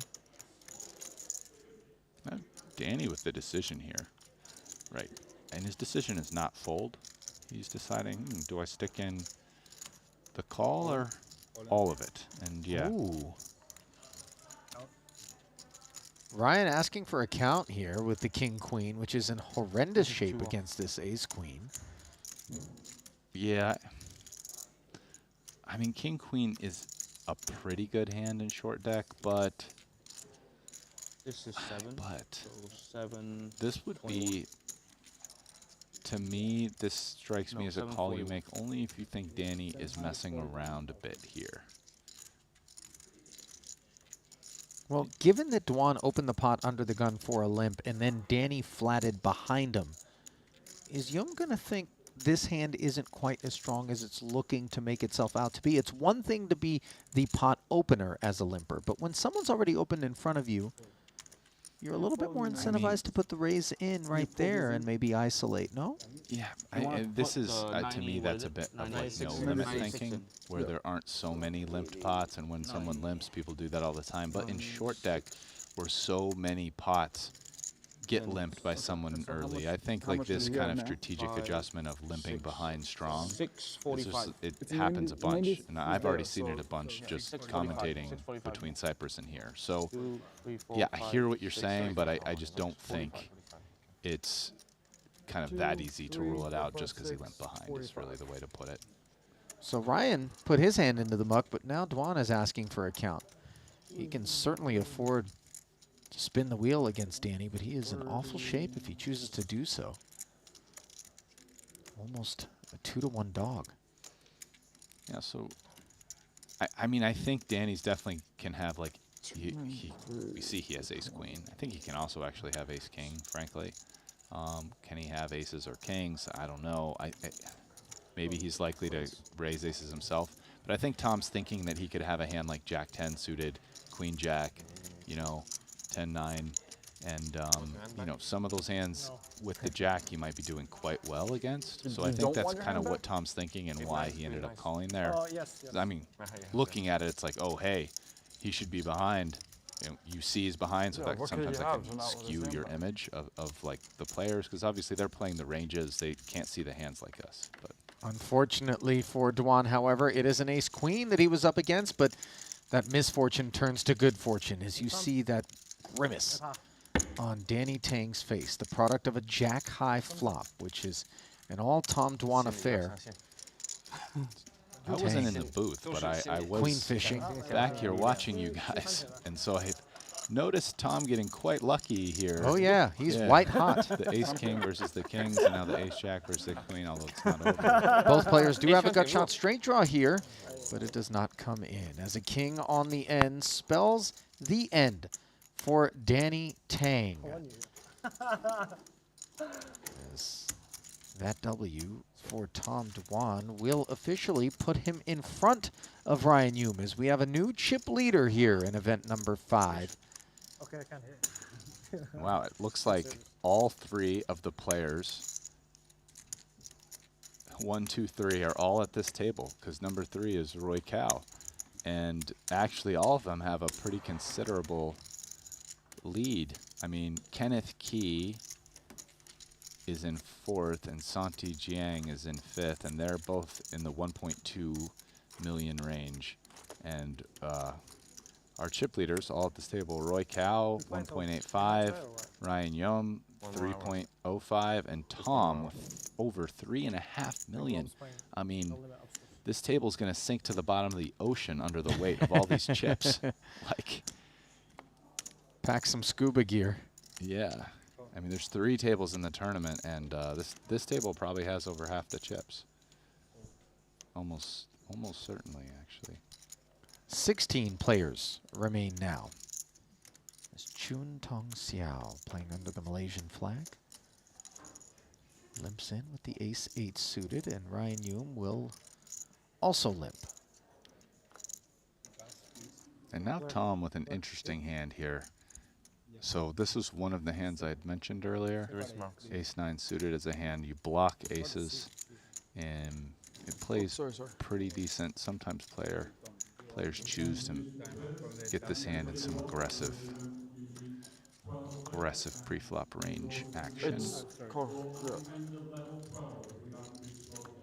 Same with Ryan Yum's hand, for that matter, the Jack-10 So suited. we draw. But everyone takes the passive route, and King, Queen, 8 with 2 diamonds. Duan flops the nut flush draw. Yum with the open ender and a pair of 8s for Chun Tong Xiao, who checks it. And this hand is really going to be the story of Ryan and Duan. Because even though Chun Tong Xiao has the best hand right now, it's bottom pair, and he's not even going to see the turn. But Duan and Ryan both have hands that they can get busy with nut flush draw, the open-ended straight draw, backdoor flush draw, although backdoor flush draws aren't worth very much in this game. But, you know, I mean, open-ended straight draws are nearly 50% to hit, and you have the nut flush draw, you're basically drawing to the nuts, always. So, flushes beat full houses. The bet comes in from Yum. Duan flats and gets there. The paired board, not an issue for him, as his flush will beat all full houses. That is a significantly poor card for the open-ended straight draw, however. So now he's trying to decide, does Tom have like a king or a queen? Can I get him to fold by continuing to bet? Or should I kind of just wave the white flag and move on here? Because he's certainly not going to check call, I would think. Yeah, I mean, check call, no, unless Tom makes some goofy super small bet. Maybe check raise bluff feels ambitious. But, yeah, Tom's going to bet. And seems like Ryan probably folds, but I kind of think raise is more likely than call, given this is a healthy bet, over 40% pot, it looks like. Kind of, I mean, it's super ambitious to check call here out of position with Jack high. 115K, the sizing. Trying to tempt the opposition, but Jack 10 of spades, just not the right kit to proceed with for Ryan Yum, as Tom Duan is hoovering chips. Oh, yeah. Listen, I actually wonder how many people in the tournament this is true for. I mean, I played with Tom, who knows, like 16, 17 years ago, like way back in the day of the nosebleed games on Full Tilt. I played with him some. Back when he was the Tom Duan internet legend, crazy, loose, aggressive, fiend. Listen, Hoover he's still chips. the legend. No, but I mean, like, when beating everybody, the challenge, like, there was a time when, you know, Tom was pretty, like, legendary in a different way than today. Like, Tom's had a long career at this point, but this was, you know, he was like the guy on the internet at the time, and that was when it was Full Tilt Poker pre-Black Friday, when internet poker was a bit more prominent, I would say, than it had been. And, you know, it's climbing back into those streets, but, you know, there was a break in there after Black Friday, right? Anyway, Tom, I didn't see many people hoover chips like Tom back in the day. He was actually #1 nightmare to be directly out of position 2 in a game. It was like hungry, hungry hippos. Yeah. Except it was all your chips going into the hippo's mouth, and the hippo in this case was Tom Duan. Meanwhile, a three-way affair here between Rui Cao, Duan, and Chun Tong Xiao. No action post-flop. Until this point, where Duan decides to fire 30,000, and Rui Cao looks him up. Actually, the internet has really stormed back here, in part to GG Poker, the high-stakes scene, right? I mean, there's been some, in the last couple of years, some super high-stakes games on GG. 500, 1,000, no limit. But the most notable. There was a kind of big break in that in online poker, sort of from those days back in Full Tilt, you know, for a while, until it came back with GG, right? You know, it kind of wasn't anywhere. Maybe there'd be like 100, 200 somewhere or something, but that was significantly smaller than these other games.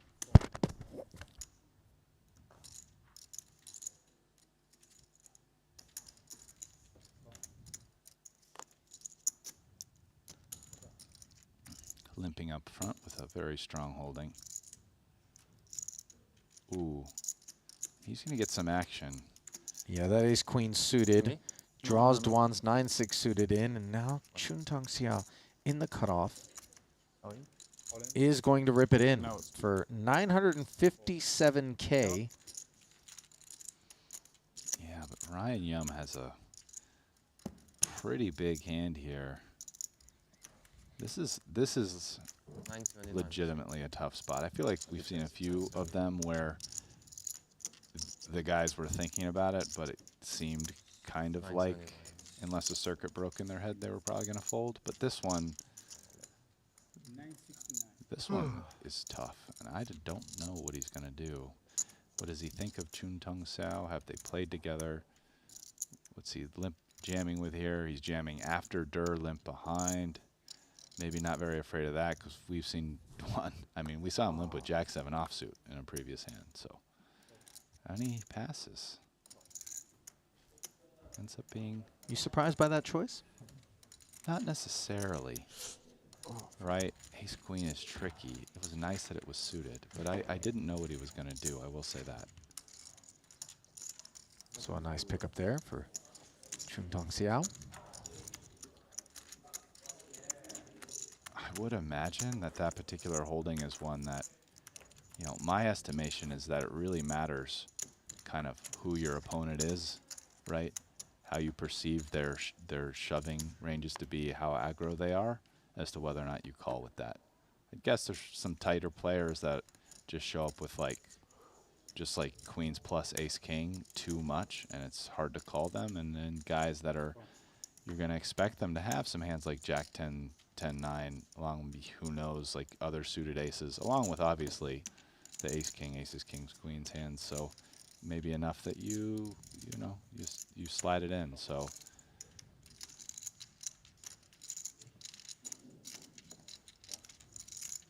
Queen 10 suited slides in a limp.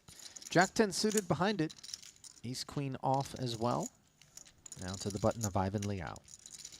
you know, another consideration here is that these guys are not far from the bubble. So we haven't really brought that up, but I think that was also a pretty big consideration, right? There 16 left in the tournament, and it pays 9. So, I mean, 900K or whatever, I mean, pretty... Maybe he figures that shoving range is a little tighter. Part of the contributing factor. To Yum's decision to fold the ace-queen suited?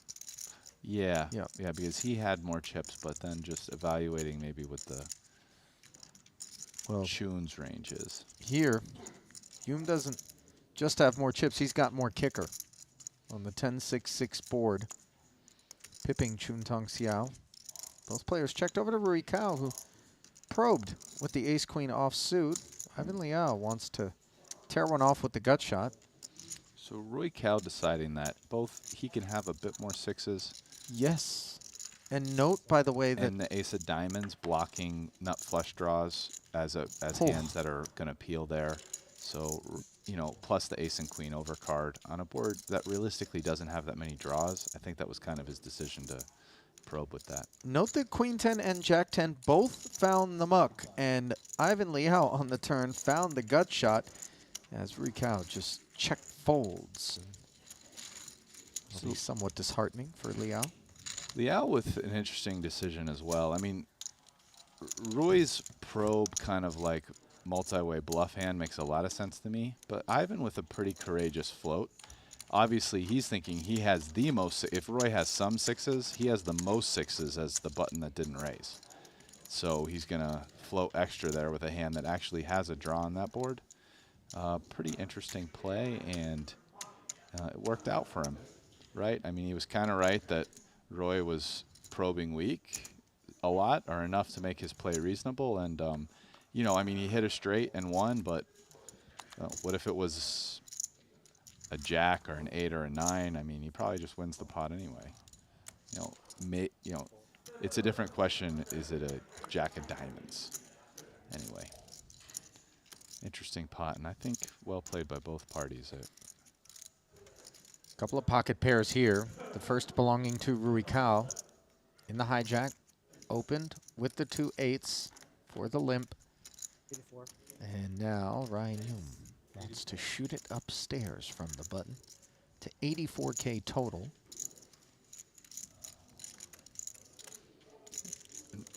Not that big of a raise. So even though 2/8 is a very modest holding in this game, I think the sizing and the fact that they're pretty deep is enough that Roy's gonna set mine here. 997. Jacks still best. Cow checks to him.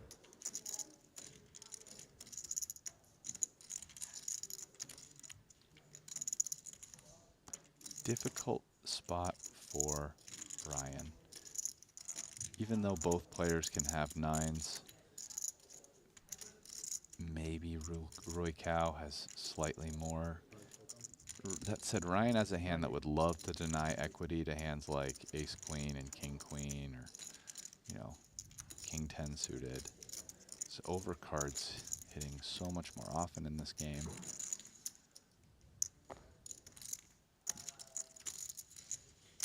And, you know, very well might have the best hand. Cow check calls. And then checks once more after the king rolls off.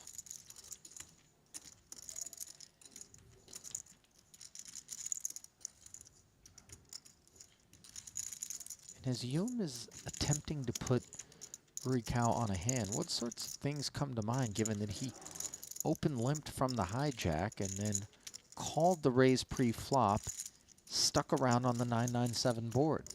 Yeah, I mean, obviously maybe slow played 9s, pocket pair queens, 10s, 8s, 7s. Probably not aces or kings because didn't limp re-raise.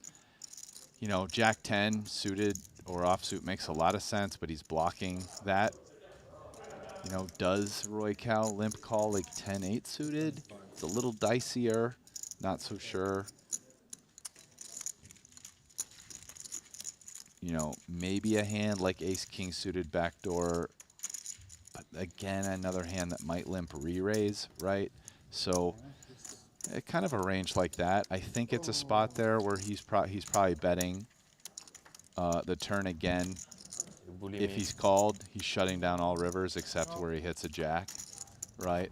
And I'm pretty sure he would fold to a check raise there. So, yeah, some of that 9X is certainly in the range still. Yeah, I mean, for easily he Roy could Cow. continue and just decide not to check raise it on the flop, to check call, and then either check raise turn, check call turn, or if turn goes check check, then just bet the river, right? A very reasonable way to play a hand like 9-8 suited for Roy. You know, you don't just have to auto check raise all your big hands because you flop trips, right? You see players, it's a spot where they mix. Ace-6 suited for Ivan Liao starts this party. Hume joins with 9-7 offsuit. Dwan says run it.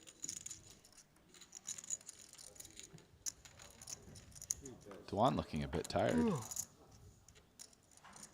Ooh. Of winning chips. Maybe not anymore. Usually flopping huge hands right there. No more yawning. Yeah, that'll wake you up. Queens full of 10s, no waiting. Ivan just leads right out with no pair, no draw, no backdoor draw. Well, the benefit of making a play like that is everything is in focus. Yeah. If we encounter any resistance, it's a simple release.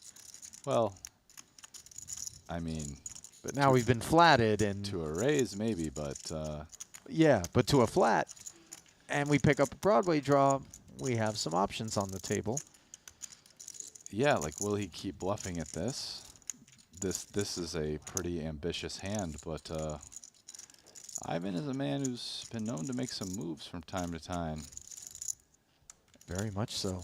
And if you were going to double barrel, this seems like a card you would continue doing it on. And it's probably going to take a miracle to get Tom off this hand. I'm just even trying to think what that would be. You know, potentially a king on the river and a jam from Ivan, something like that. Well, Liao taking a brulee torch to 85,000 of his chips. Duan content to flat again. Oh, and this is just such a bad card for Ivan Liao as he has made Broadway. And now we'll bluff, bluff, and then check. And with the showdown value. Duan's certainly going to bet. And what will Ivan do?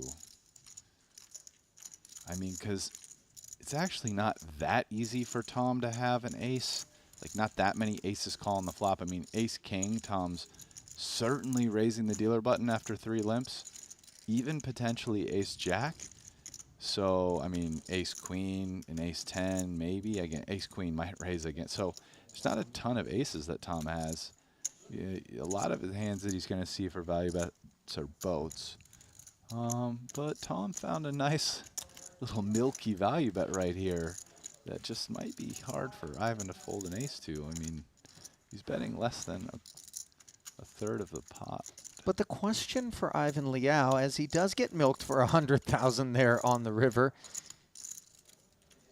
probably lamenting the fact that the board had to run out perfectly for him to pay off, would be what is it that Tom is willing to call on the queen, 10 flop, both flop and turn, and then fire at me on the river where the ace is good for Liao? Yeah, I mean, the hand that comes to mind would be something like king-jack, right? But would king-jack bluff at that small sizing?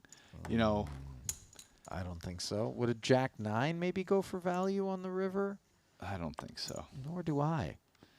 So then we have issues trying to locate hands, even though we've made what amounts to our best card on the river with that ace-6.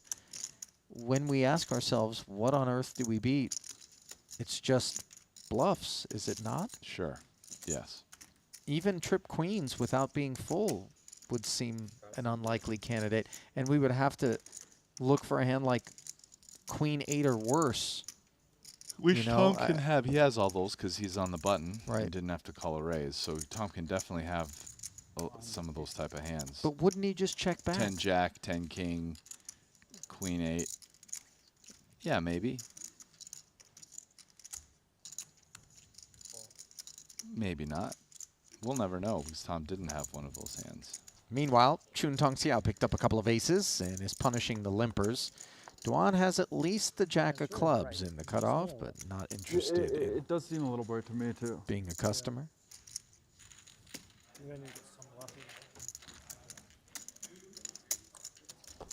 There was one stop, like, Jeju, I think it was like 2 years ago. I remember I was like going blind there.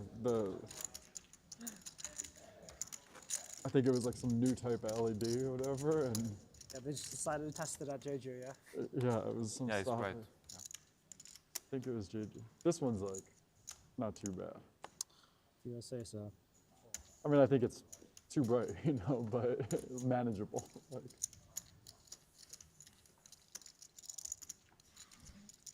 Imagine going out drinking last night and coming up to this.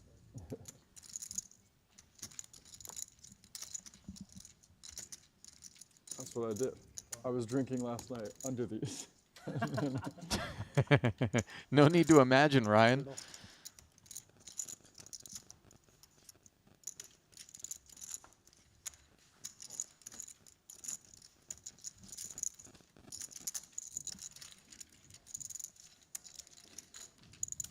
Is that why you have the sunglasses? Is it bright?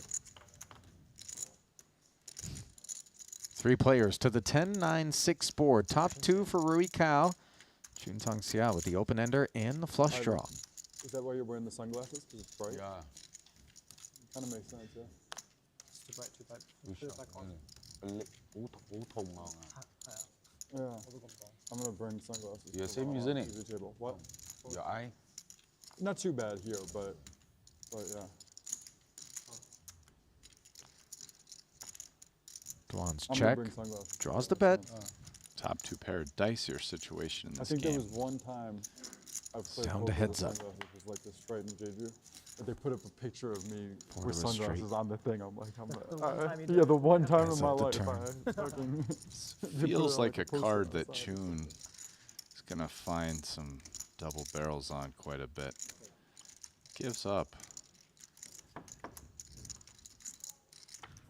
Cal checks back.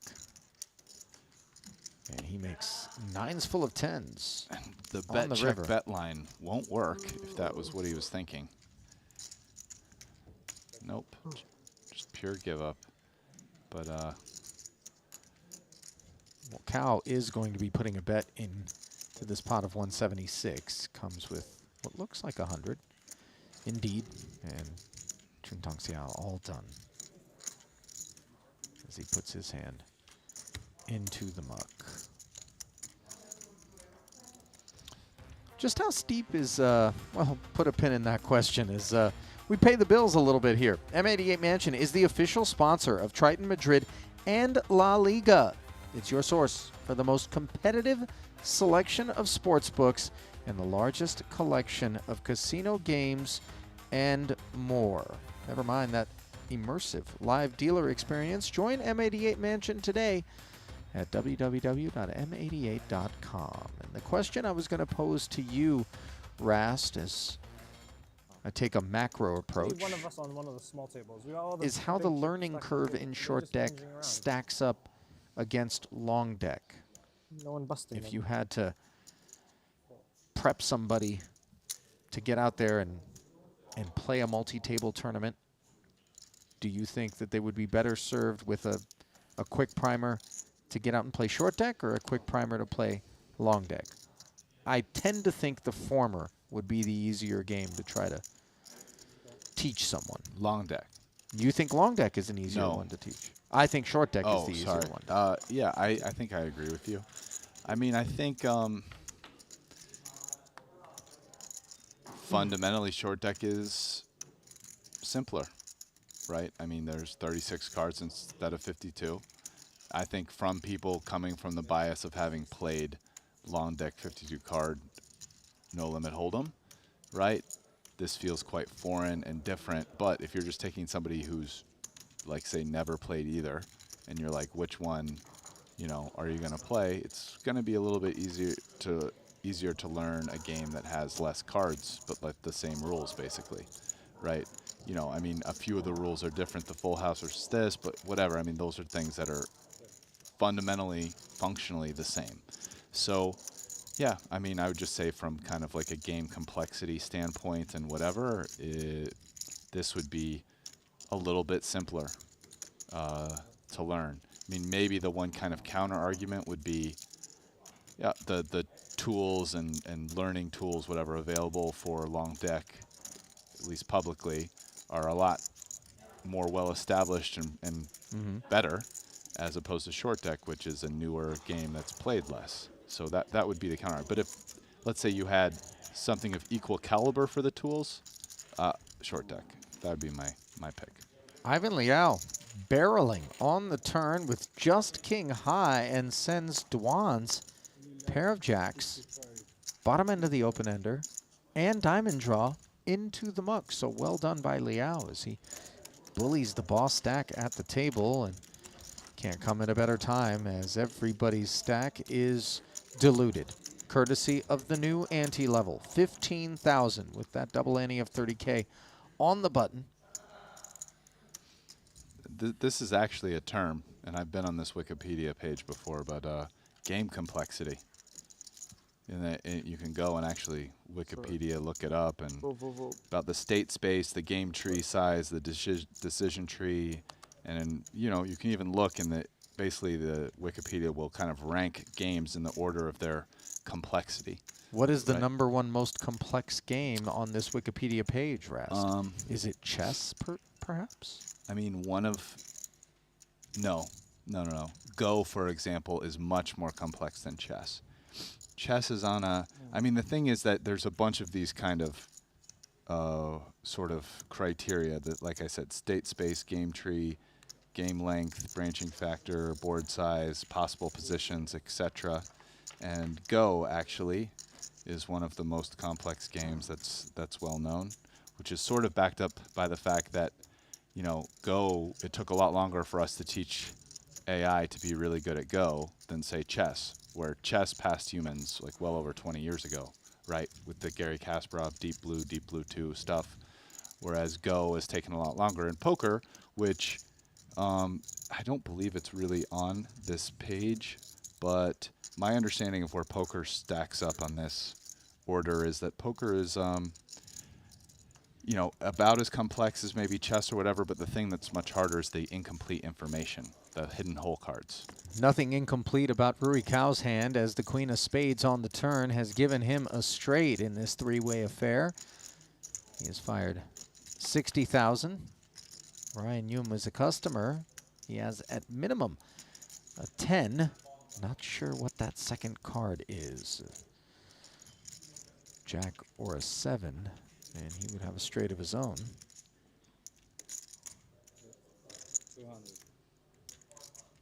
And we'll know shortly as Rui Cao fires 200,000 into 240.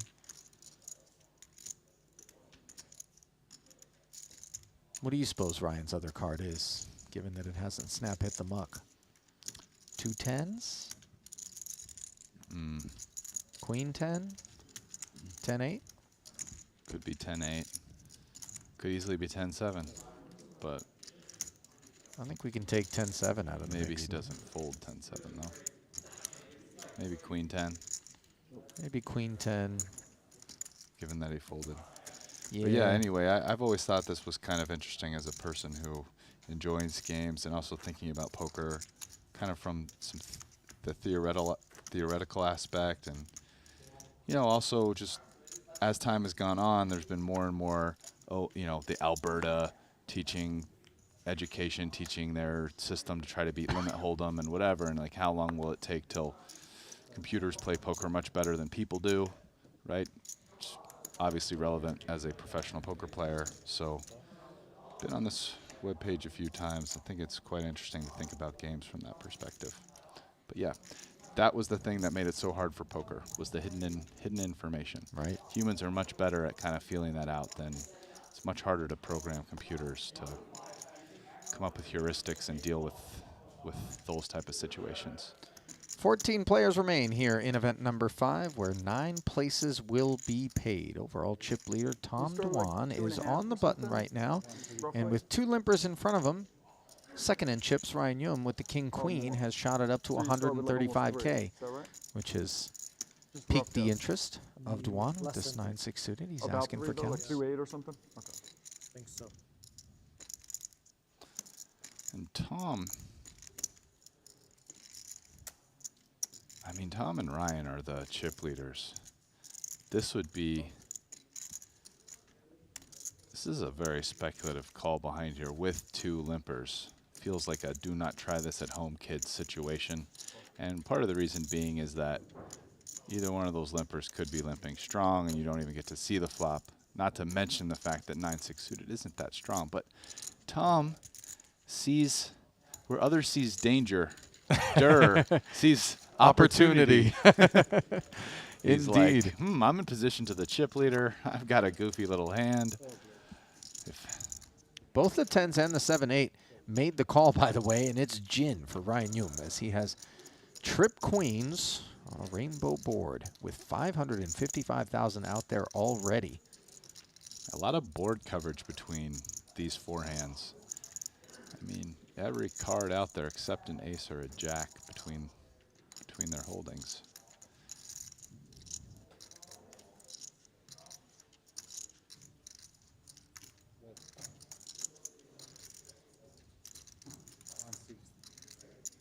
And 160K is the bet. This would also feel a bit ambitious by Tom with 2 other people behind him. Yeah. He's trying really hard to win that pot, but I just got He's to do trying really too hard to much. stay awake, is what he's doing from the looks of it. Rui Cao with the 2 10s will make the call. Liao with the easy escape. And there's, There are 2 10s and 4 jacks that we haven't seen yet. All cards that. There it is. As I said, the aces and jacks were still all remaining in the deck, and we got one of them.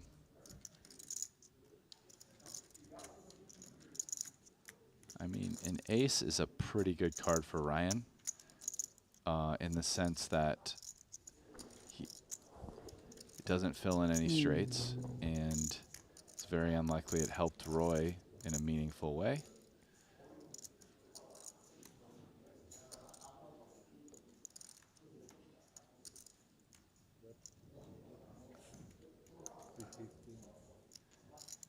I feel like from an exploitive sense, I really understand that bet sizing. You know, he's ahead of all other trip queens. He'd almost like to make it small enough to maybe encourage a hand like Jack 10 to come along. He's blocking half of Jack 10's outs. But yeah, pocket 10's is going to let it go.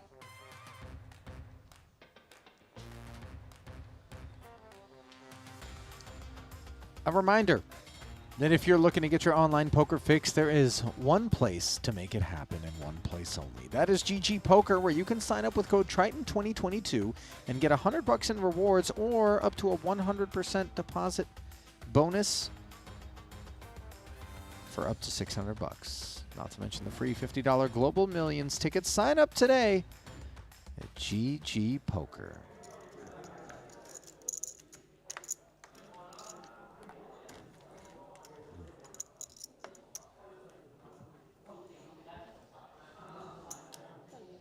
Did you ever play the game Stratego as a kid? I did not. I noticed it on your list, though. It is. It's also one of the most complex games according to this. Well, is Connect 6 anything like Connect 4? Because that looked like it was super complex, too. Yeah, it's up there, but I don't know what Twixt is. Yeah, a lot of these games I haven't heard of. But, you know, some of them I have. Where's Fiddlesticks on there? Is that... That's probably down here with Tic-Tac-Toe, I would guess, at the least complex. Tic-Tac-Toe is deep. Don't sleep on Tic-Tac-Toe. I already know Tic-Tac-Toe GTO. I figured out the GTO Tic-Tac-Toe as like an 8-year-old. All right. Try saying that like 10 times fast. 2 6s and a king. It is the Chun Tong Xiao show as his button holding smacks this flop. A round of checks, and on the turn, Rui Cao binks a jack, which gives Ivan Liao a gut shot. So now it's one of those moments where the button doesn't just theoretically have the most sixes. Oh, he actually has the 6.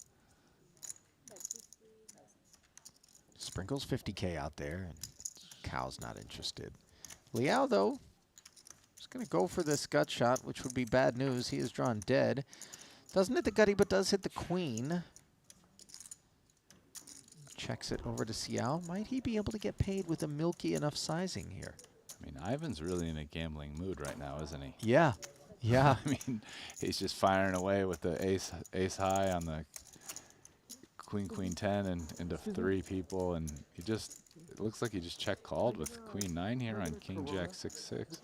A Corona with no lemon, just plain. Thank you.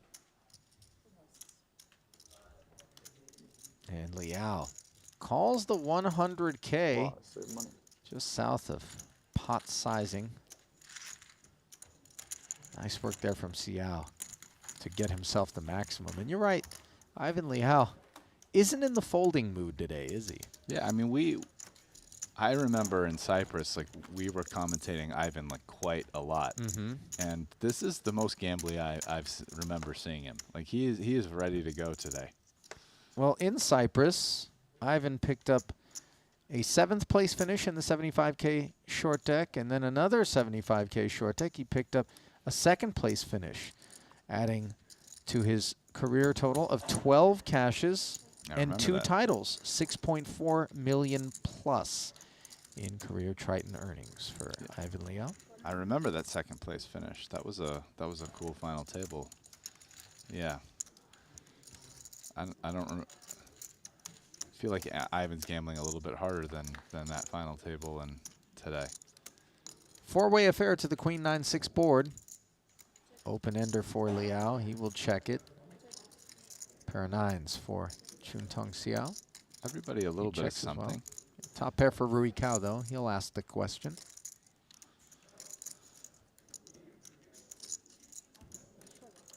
Now this is a spot where, let's see what Tom does, because he might not just call here, but he might. This is a spot where I think, you know, against some shorter stacks, a lot in the pot, could have played his hand aggressive, but going to be very happy he didn't, because Tom Dwan has just made gin. Overlooked that nut flush draw on the flop. Didn't make mention of it. Obviously, those flush draws are oh so difficult to complete, but no waiting here on the turn. I mean, Dwan leaves the field drawing too, dead. right? Yep, and Liao has made the queen high straight. Checks it.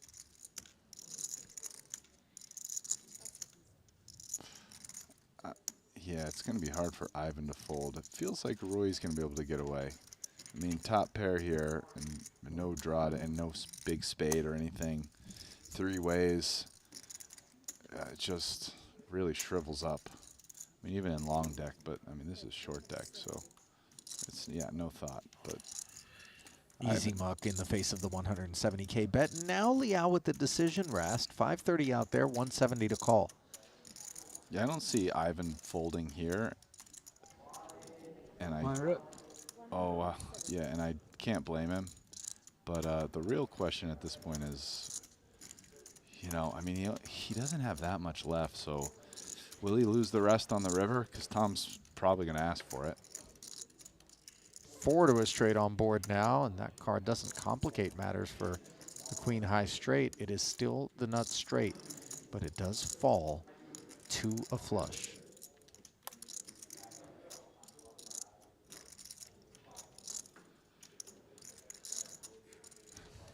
Yeah, it feels like this might be the last we see of Ivan this tournament. He's got a pretty good hand. He's definitely a few bluffs that he could give Tom. Some weaker hands that speculated that have a spade in them, like Queen Jack with the Jack of Spades, King Jack with a spade, you know, like Ace 9 with a spade. And Tom does like to play a bunch of different hands. And so... And the sizing from Tom is actually relief for Ivan, because he's not asking for all of it. Even though Ivan had sub 1 SPR, he flicks the call out there, and yeah, what few chips he had remaining, a big chunk of, are going to get passed over to the overall chip leader. What? Oh my God, I played till like 8:30 in the morning. No, till like 4 or 5 TV, and then we went upstairs and played. PLO. Huh? Thank you. No, Paul quit soon after you did. Oh. Soon 各位 after. don't play for 各位 don't play 很难不说话了 really lucky at the end. 3个人吗 So tired now. You'll go farmer. I think today is short deck, right? I'm gonna play some. I don't know how long it'll last, and then I think Omaha is another day, right? You playing short deck today?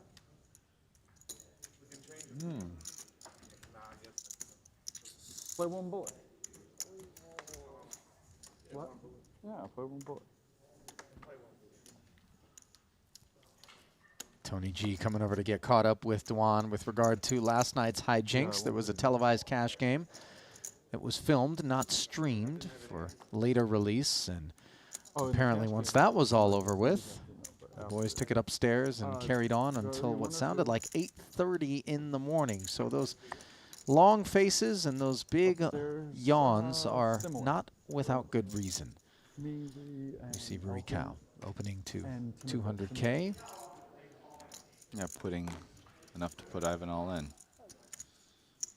And Liao declines the invitation.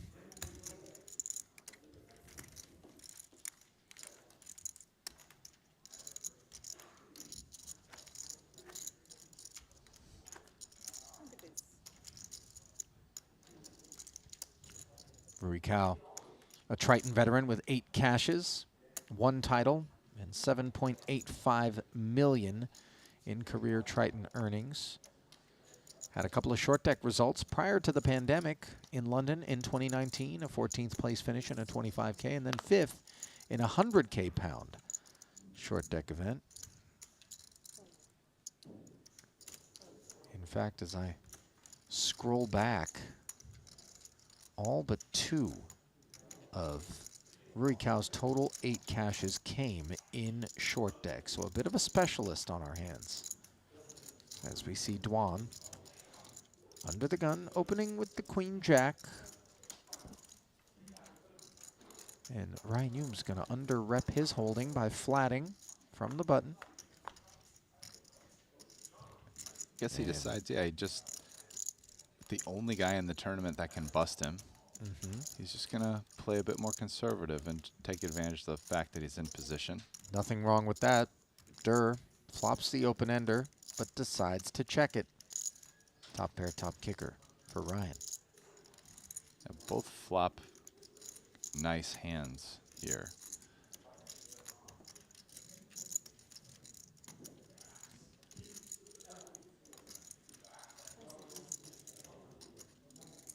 Into 195.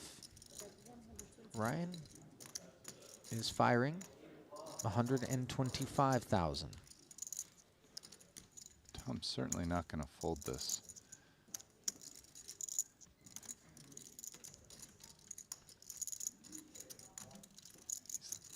Deciding between raise and call.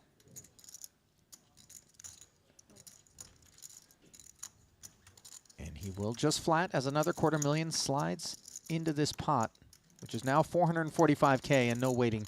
The 9 rolls off, giving Duan the nut straight, but also giving Ryan Hume a draw to a king high flush. Second check from Durr.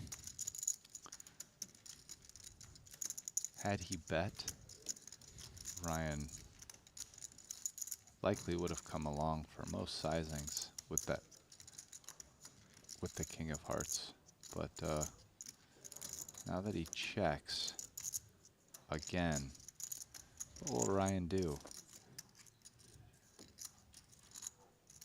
Oh, interesting. Ryan's going to bet here.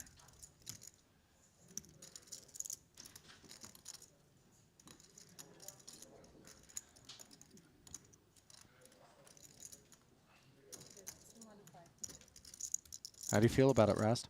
It's interesting. I'm trying to work out exactly what his plan is. I mean, I think his plan is probably to, on a heart, to follow through and bet again, and on most other cards, likely just check back river in position, right?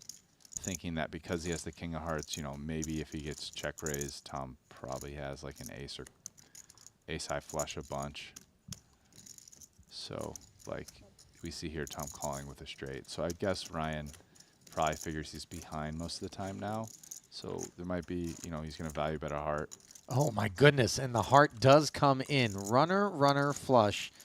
Oh, so difficult in short deck in this 855,000 chip pot where Tom Duan is checking a third time. And that card really shrivels this queen jack off suit in a major way. Ace jack beats us, any heart beats us. And sure. Any jack combo chops with us. The more interesting thing to see on Ryan's perspective isn't so much what happens here. It'd be like, what if that was a black queen or just kind of any other card? Like, does he turn ace king into a bluff on the river because he's behind a lot, but he has a heart in his hand? And like, which cards does he do that on and which cards doesn't he? Like, does he prefer doing it if the board pairs or if like kind of one card straightish type cards come, or does he just always check back? But, you know, I think like those type of things are important to know what his plan on the turn was when he bet. But, you know, we won't. We can just speculate. Now the question really is, how many time days will Tom call? 325K is the sizing from Ryan, and it is pretty enticing here as the 2 biggest stacks in the tournament are locking horns in a big one.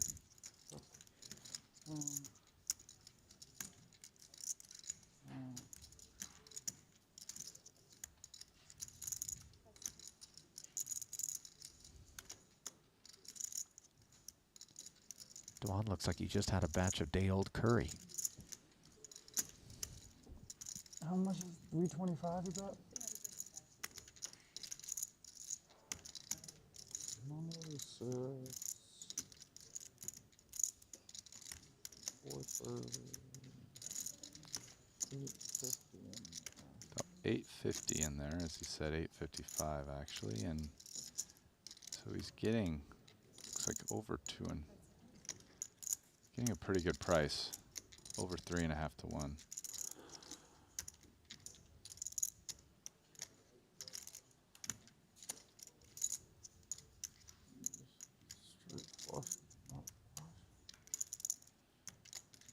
But what is he beating realistically?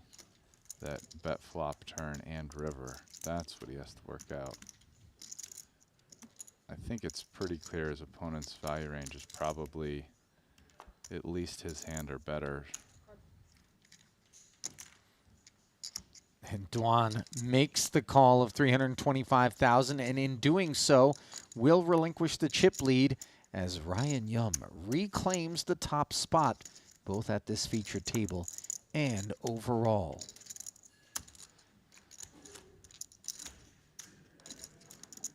Pretty nifty little setup for Ryan Yum, given that he bet the turn.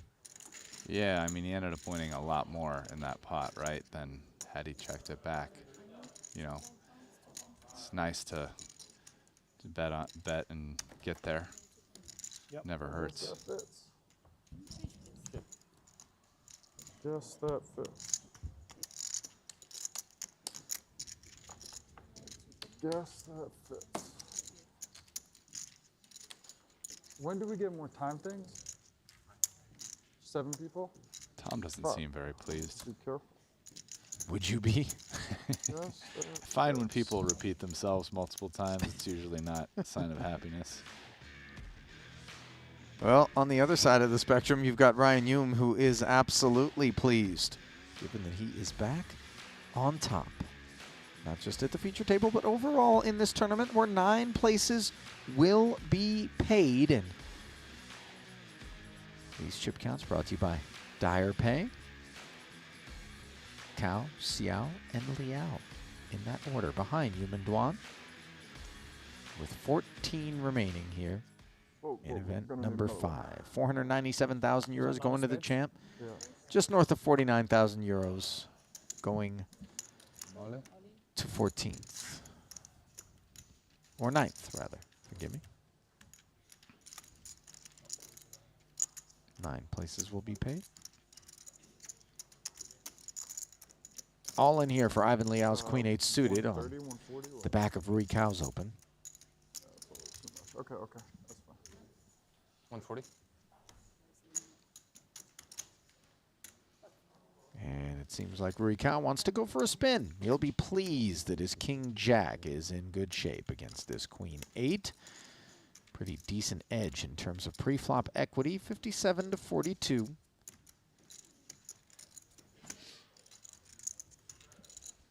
With all those annies out there, Ivan stands to do significantly better than just double up here on his 149K. Well, that board there doesn't exactly favor Queen 8, as the Queen is no longer an option for Ivan Liao. That would give Rui Cao Broadway 10 pairs on the turn, and it is just 3 outs once for Ivan Liao if he hopes to stay alive here in event number 5. Is an 8 available? No, it is not. But they will chop it courtesy of the 7. Overlook that path. One of the worst flop. Only ace. Only. I folded an 8. Yeah. Still alive. Still alive. Indeed. Was that Ryan we heard laughing as he discussed folding an 8? I feel like that was like a chirping chips type of comment, and not just the comment itself, but just the joy that surrounded it. Maybe if he wasn't the chip leader in the tournament, he wouldn't be laughing as he talked about folding an 8. Yeah. Right? Because it's like gleeful. Yeah, I mean the glee had nothing to do with it. More like you're just feeling good. He's got the chip lead. They're on the bubble. It's time to go. Ricow with an ace king here against what's Ryan Xiao's Young's pocket history? eights, and king jack 10 is advantage Ricow. Should be an easy fold for Xiao, which it is. And you were asking, Rest? You're the expert. What's Ryan Yum's history? Please enlighten us. It's Triton history. Well, Yum played back in 2019 in London, did not cash. He played the 100K no limit hold'em main event, a couple of short deck events, 25K and 100K pound respectively. And this is his first Triton stop since then. So this will be his first Triton cash. I mean, I don't want Whoa, to jinx him, whoa, but I mean, whoa! I'm not. Ras, trying did to you just commit the absolute cardinal sin of making it a foregone conclusion that this guy was going to cash in a game like short deck, no less, when we're at 14 players and 9 get paid? That was yeah. awfully prophetic. Give me no chop. So. Okay. Can't blame him for feeling good. Well, feeling not so good is going to be Ivan Liao, given that he is all in with Queen 9 suited against Queen 10 suited. He's negotiating with Ricow to chop it up once more. Both players picking up a gut shot straight draw on a paired flop. Opportunities are available. I just don't feel like Ivan cares that much.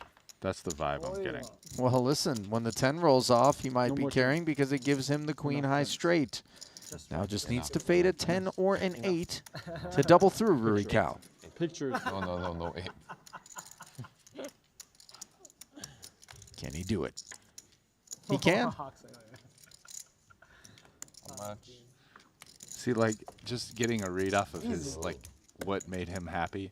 The happiest he was like when they were all in before the cards even came out. Like, he's just ready to gamble. Now that he won the pot, he doesn't care quite as much. Yeah. Okay, fine. I got to stack these. I'm telling you, he's in a gambling mood today. I can feel it. Maybe he did good in the cash game last night. Yeah. It's just a free roll.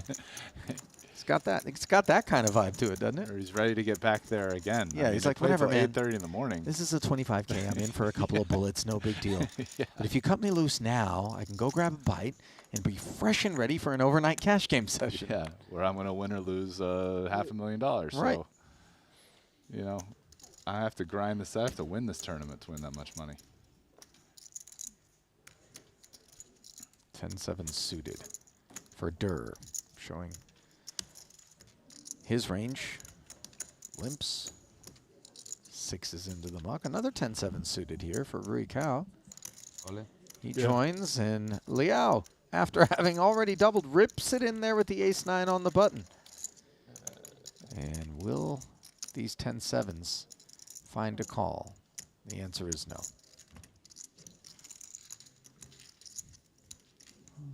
Some work being put in by Ivan Liao's short stack as he staved off elimination, courtesy of a chop, then doubled, and now picks up some blind and ante money.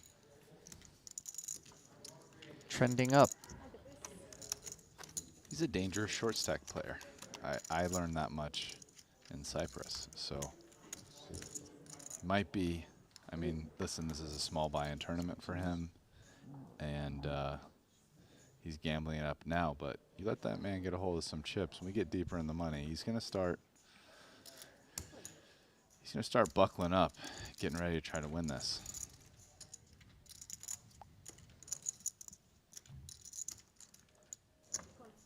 A7 suited for Duan. Limps in. Same story for Xiao's King Jack.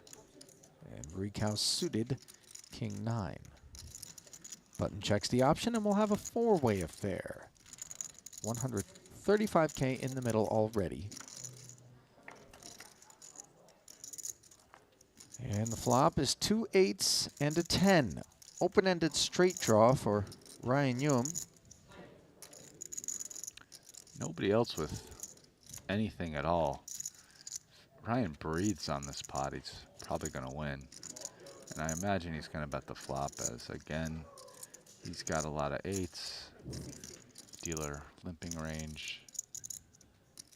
Not that some of these other players can't have them. We've seen everybody's playing quite a few hands at this point, but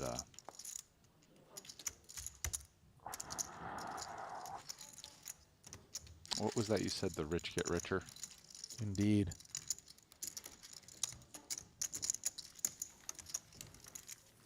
Ryan Hume sat with the chip lead for pretty much the bulk of the time since I came into the booth, failing to relinquish it until arriving here at our featured table. But he has since then reclaimed it.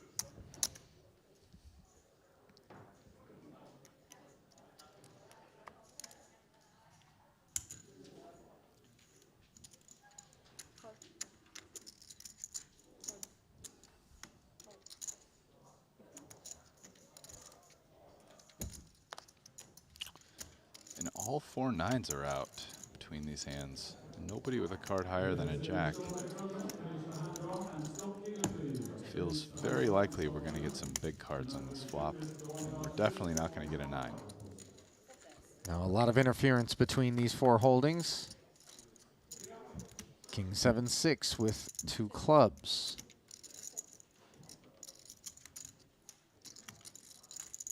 Pocket 9s in the lead right now with 2 checks in front.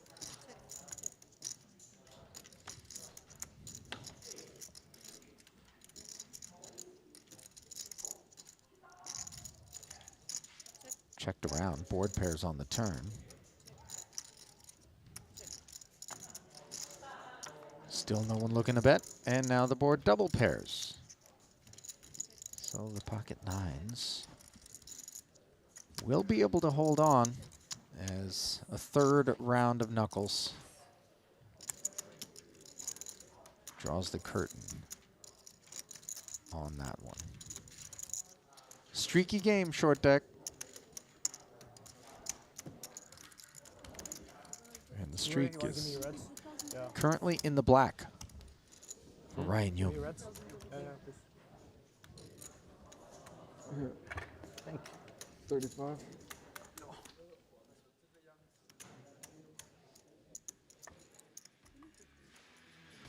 And it would appear that that will conclude this level and tonight's coverage. As you get a look at the chip counts at the featured table, where Ryan Hume reclaimed the chip lead and put some distance between himself and temporary chip leader Tom Dwan, who has slipped back to 3.4 million. Cao and Chuntong Xiao still with over $1 million each, and Ivan Liao with some spins, but obviously work to be done. Just 21 blinds remaining for him, with the blinds at 20 and 40,000. I say the blinds, I mean the ante. It's 20K, the double ante on the button, of course, 40K. And we are into the short deck part of the program here in Madrid, Brian, and obviously we are seeing some of the foremost authorities in short deck starting to surface, show up, play the game. Ivan Liao in particular, I feel like, has a style that lends itself well to this particular discipline. In need of some spins, though. Yeah, certainly. I mean, if you want to play big short deck, I mean, this is the place to be, right? You know, short deck is one of the things that Triton is known for, and all the best short deck players clearly going to come out here, because where else are you going to play a 100K buy-in short deck event? There is nowhere. This is the stop. So, yeah, even like Tom, for example. How often do we see Tom Dwan come play tournament stops anywhere? But Tom loves short deck, and here he is at the Triton stops. So. Yeah, he loves Triton almost as much. So the players will take the evening, and they will be back tomorrow to resume play at 2 p.m. with 13 players remaining. The top 9 will be paid. Again, the payouts, top 497,000 euros, and then the 9th place finisher, 49,400. We certainly hope that you enjoyed today's coverage of event number 5. We will resume our coverage again 2 p.m. local Madrid time tomorrow and take you all the way through the final table and look to crown a champion. In the meantime, on behalf of our entire Triton crew here in Madrid and my partner in the booth, Brian Rast, I'm Ali Nishad saying good night and hasta mañana.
Come on, babe. I'm a GG guy. Double scoop.